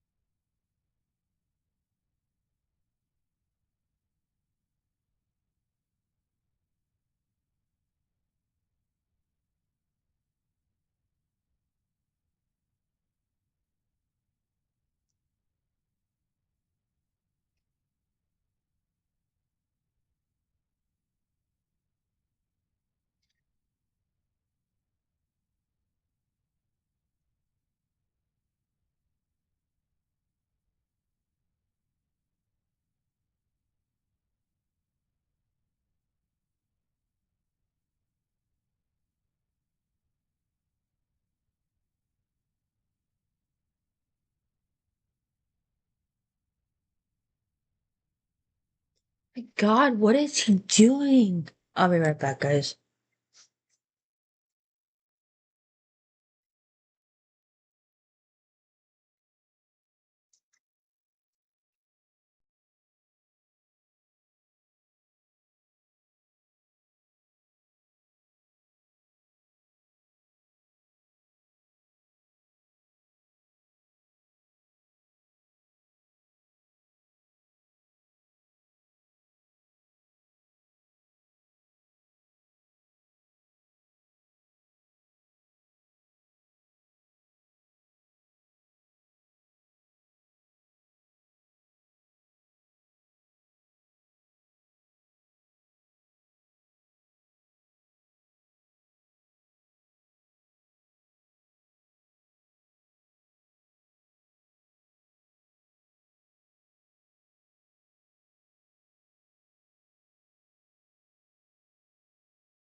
Oh God, what is he doing?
Jesus Christ, dude, what are you doing?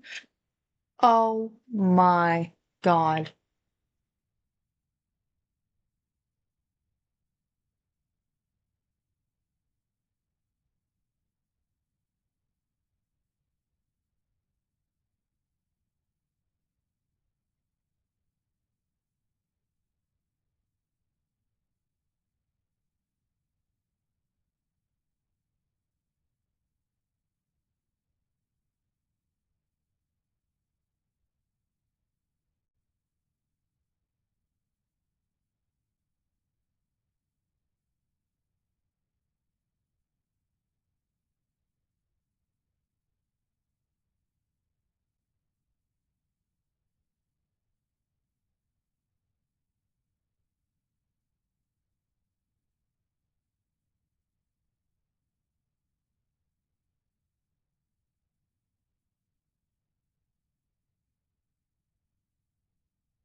Oh, geez.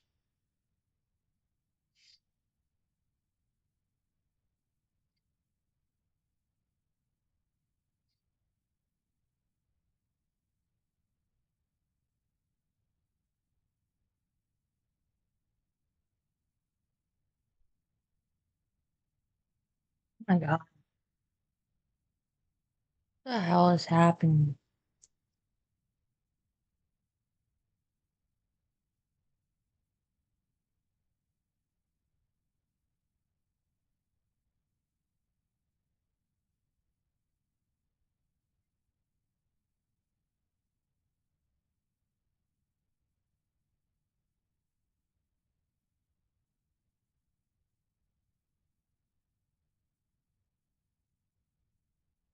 I don't know anything fucking nothing to happen.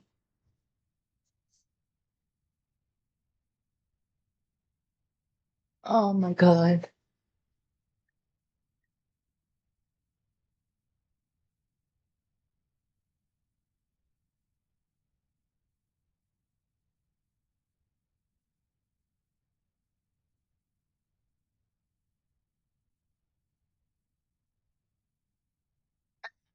Oh,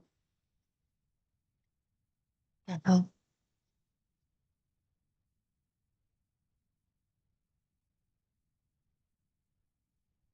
Jesus Christ, dude. What is your plan here? Do you even have a plan?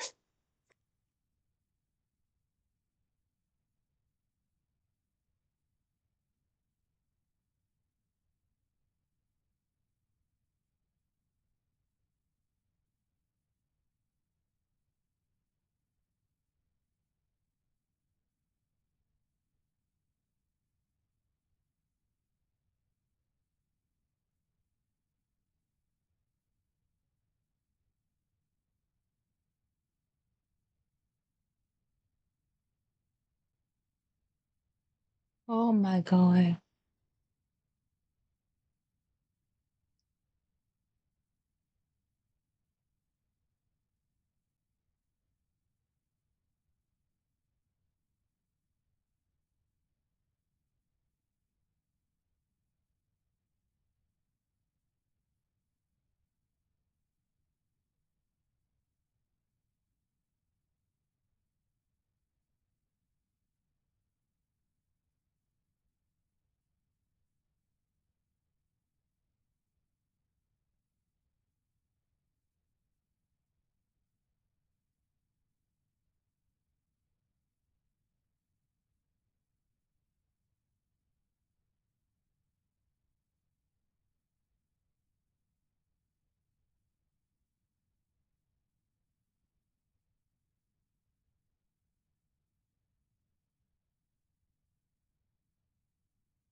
Jeez.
It's crazy.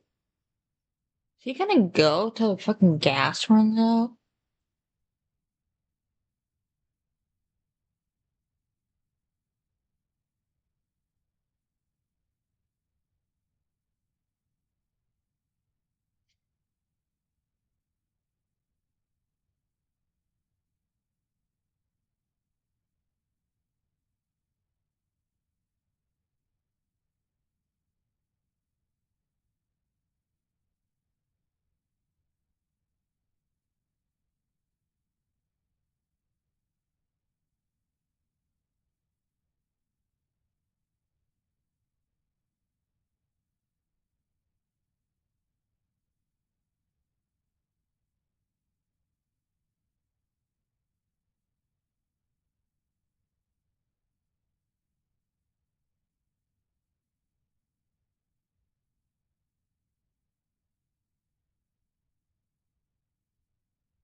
Oh my god.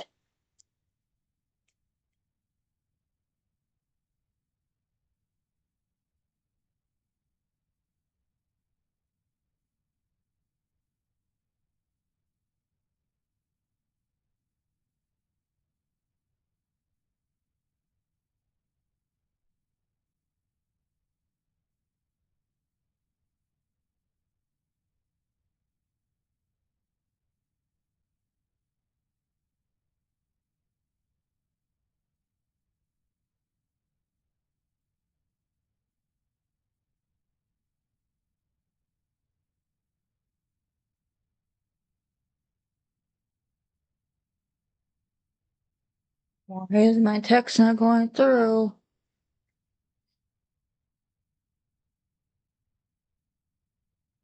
course, once it does that, Jesus Christ.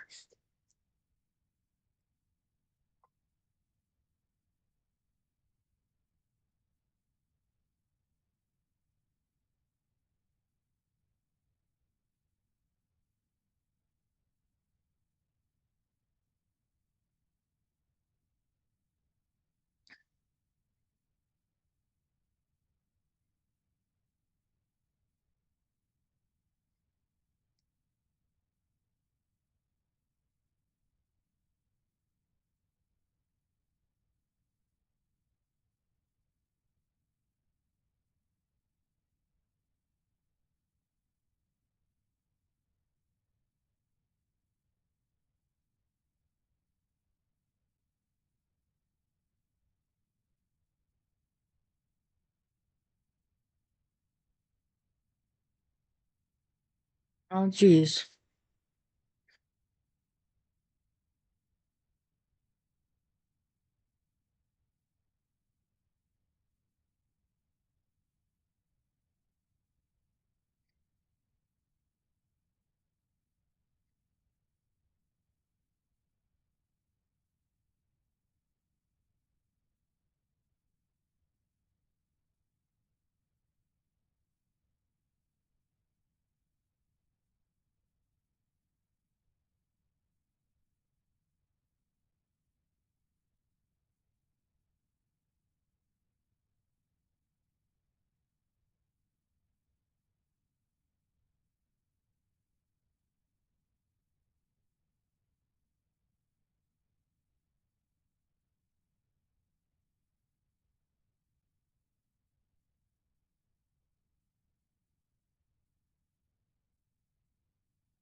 Air 7 HD. We are in Los Alamitos on the 22 freeway. He has been driving extremely dangerously. He has not slowed down one bit. We did watch him a few minutes ago wind his way through Huntington Beach, and then it was onto the 22 freeway where he has just passed through Garden Grove and now is in Los Alamitos. Let's show you some of the highlights of this pursuit. Take a look on the right-hand side of your screen. That is video from just a few minutes ago. You can see him blatantly going into oncoming traffic. He's been doing that dozens of times throughout this pursuit. Extremely dangerous behavior. A lot of cars we've seen swerving out of the way, and then he moves back over to the right lane. Okay, real quickly on the left-hand side, that's a live picture. He is exiting Seal Beach Boulevard. Seal Beach Boulevard, he is exiting right now. It looks like he was. Maybe he's moving back to the freeway. Look at that on the right. Oh my God, what are you doing? Onto the grass, blatant disregard for pedestrians who might be on that sidewalk or in this community as he drives quite a ways on that and eventually into a parking lot where he wound his way back onto the street. So we've been watching him with that kind of behavior, extremely dangerous behavior. And keep in mind, earlier in this pursuit, he was literally wrestling with his victim who was inside the car. She is in the passenger seat right next to him, watching her as she has her legs up. And then here he is. Look how fast he is moving. He is even swerving. He swerves into oncoming traffic yet again, almost loses the back end of his vehicle, which is a Honda sedan, an Accord, a 4-cylinder is what we believe. It's a front-wheel drive car, and we don't know obviously how much gas he has, but it's a vehicle that can go for a very long time. And this pursuit is going into about an hour and a half right now. Again, on the left-hand side, that's a live picture. On the right-hand side, that is video of some of his more dangerous behavior during this pursuit. Southgate PD has been in pursuit of him through most of this. As we go back to this live picture of him on the 22 freeway, always moving to the right-hand lane, almost faking like he's going to get off, and then he pulls back onto the freeway. We're watching him closely here. So let's see what he does. Yep, he does it again, where it looked like he was going to exit, and then he moves over. Keep in mind, again, the domestic violence victim is sitting in the vehicle right next to him. I believe we have another video. I'm not sure if we're prepared to show it to you. Yes, it is. Look closely now. That is the victim. You can see her legs propped up on the dash, and watch closely. Look at her hands. She's holding her cell phone. It looks like she's actually texting during this pursuit. It did appear that there was some sort of wrestling, punching, something was going on in the early parts of this pursuit. Now, at least we could see her. She's moving. She's looking at her phone. Her legs are up. We don't know if that's because she's bracing for potential impact or not, but that was video that was taken just a few minutes ago, just before we hit this newscast at 7 o'clock. More video there on the right-hand side. On the left-hand side, he continues to roll down the 22 freeway. This time he is exiting the 22 freeway. We'll try to get you where he's exiting in just a second. But first, I want to bring in Bruce Thomas. 605 North Transition. Okay, so that's, if you're familiar with that area of Orange County, 605 North Transition. So about to hop onto the 605 from the 22 freeway. Bruce Thomas, our law enforcement expert, has been on the phone with us watching this pursuit. And Bruce, it's still going. Yeah, it's still going, and what you've seen is the handoff from the local police to the California Highway Patrol as it's moved to the freeway. The CHP has a lot more assets and resources to continue this pursuit for at least the duration of this. Okay, so you were saying during the 6 o'clock hour that would probably be a good move to get more resources on this pursuit because it is so dangerous. So this longest time we saw Southgate in pursuit throughout many communities, both on and off the freeway, but finally they've relinquished. CHP is now in pursuit. Does that change how this pursuit goes? It does to a degree. The other thing which we haven't talked about was the drain on the local police department's resources. Southgate has a finite number of cars out, and they're outside their area. So obviously that hurts them. But the fact that he's on a freeway now, it's a more controlled environment. He doesn't seem to be driving as erratic as he was on the city streets to get away. Speeds can be increased or decreased, but the safety of everybody involved is a lot better on the freeway. Right, that's a good point. So the freeway does seem to be wide open right now, so less potential people that he could run into. We understand that he is now getting into Long Beach, so he's on the 605 freeway going north, hitting Long Beach right now. So Long Beach, as CHP is in pursuit. And yes, Bruce, I did notice his behavior was not as erratic. It does seem like he's settling down a bit. Granted, not giving up by any means, still going at a high rate of speed, as you can tell, as he flies by these other vehicles. But the good thing is he's on the freeway. He's not in those very tight, confining surface streets right now where some danger could pop out of nowhere. He's on the freeway where people can actually see him, and they can see the police or the CHP vehicles right behind him, sirens and lights on, and that gives people some warning. Yeah, it does. When you went to EVOC, one of the things they talked about is the lights and sirens running code 3 or a pursuit. People don't hear the siren, but they'll see the lights. And on the freeway, it's a very controlled environment, so that does increase the safety of the motorists. So that folks won't be surprised and hopefully get out of the way. He did seem to get very tense earlier when he would find himself into traffic. He got very nervous at lights that were stacked up, feeling the need to get out of there. That's when it gets a little bit tricky. Here on the 605, wide open right now as he seems to not really know where he's going because, Bruce, he's been through many different communities. And from what I understand, Long Beach, he's leaving Long Beach. He's getting, Lakewood now. He's approaching Lakewood on the 605 northbound. Yeah, it almost appears he's headed back to the Southgate area to some degree. Yeah, perhaps so, which we often see when it comes to these suspects. You know, there's a lot of concern about that victim in his vehicle. So for our new viewers there that are joining us here on KDOC TV at 7 o'clock, we have been watching this since the 5 o'clock hour of Eyewitness News. And in the early parts of this pursuit, it was extremely dangerous. His driving was erratic, but also he was heightened. He was clearly very angry. He was turning and yelling at the woman next to him. And often, some of the reports say that they actually saw him beating her in that seat. Now, we showed you that video. We were concerned about her consciousness. She clearly is conscious. She's got her feet propped up on the dash. She's got her phone in her hand. She looks like she is texting. So she is physically present right now. And there's that video again. So you see her legs are up.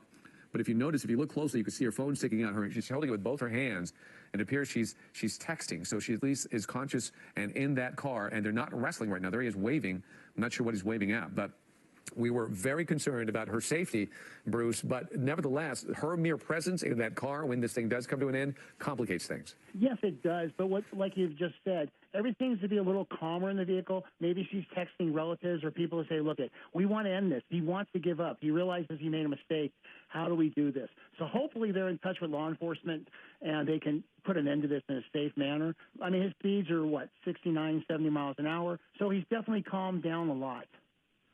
Good point. As they enter Cerritos right now, Cerritos off the 605 freeway, that's where they are. The video on your right is just that video. The shot on your left is a live picture from Air 7. And Bruce, you've seen a lot of these pursuits. Often that might be the evolution of these pursuits. They start extremely angry, then they start to settle down, then they start thinking about negotiating their way out of it and bringing this thing to a peaceful conclusion. Perhaps, if you're a betting man, maybe that's the direction we're headed. Yeah, most of the violence calls, when you go to those or they start off, especially when Southgate rolled to this, there was probably a lot of emotion, a lot of anxiety by the suspect. She's trying to maybe calm him down. They get in the car. He's still agitated, maybe hitting her in the car like we saw. And at this point now he realizes, okay, I'll calm down. I am going to go to jail. Let's negotiate this. But the biggest issue is going to be at the end of the pursuit, how much she is not going to get involved in them taking him into custody. Right. We had been talking about that during the 6 o'clock hour. That's a very complex part of being a law enforcement officer, wondering in these domestic violence situations, the victim obviously needs their help, but sometimes things turn quickly when you start taking her loved one into custody and they suddenly turn on you. And that potentially could happen here. Yeah, David, as you know, this could be the breadwinner. And now he's not going to be the breadwinner right now. And so maybe there's kids involved. So it becomes a very complex issue. Right. Okay, so I understand that they're going about 70 miles an hour.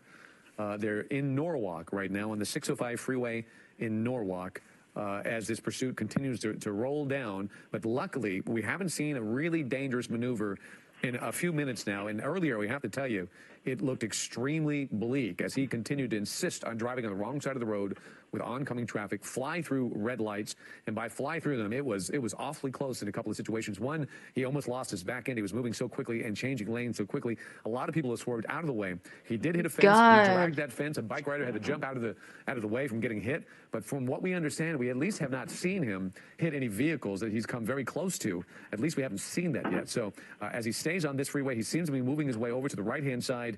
And CHP is right on him. It's a waiting game for them, isn't it, Bruce? Yeah, at this point, CHP is just going to, they're just going to follow. They're going to stay in the code 3 pursuit mode because you do have a felony suspect. But it's just kind of wait and see. Jesus. As they get through different areas of the CHP, they'll hand it off to the next station, so to speak, and they're just going to follow at this point.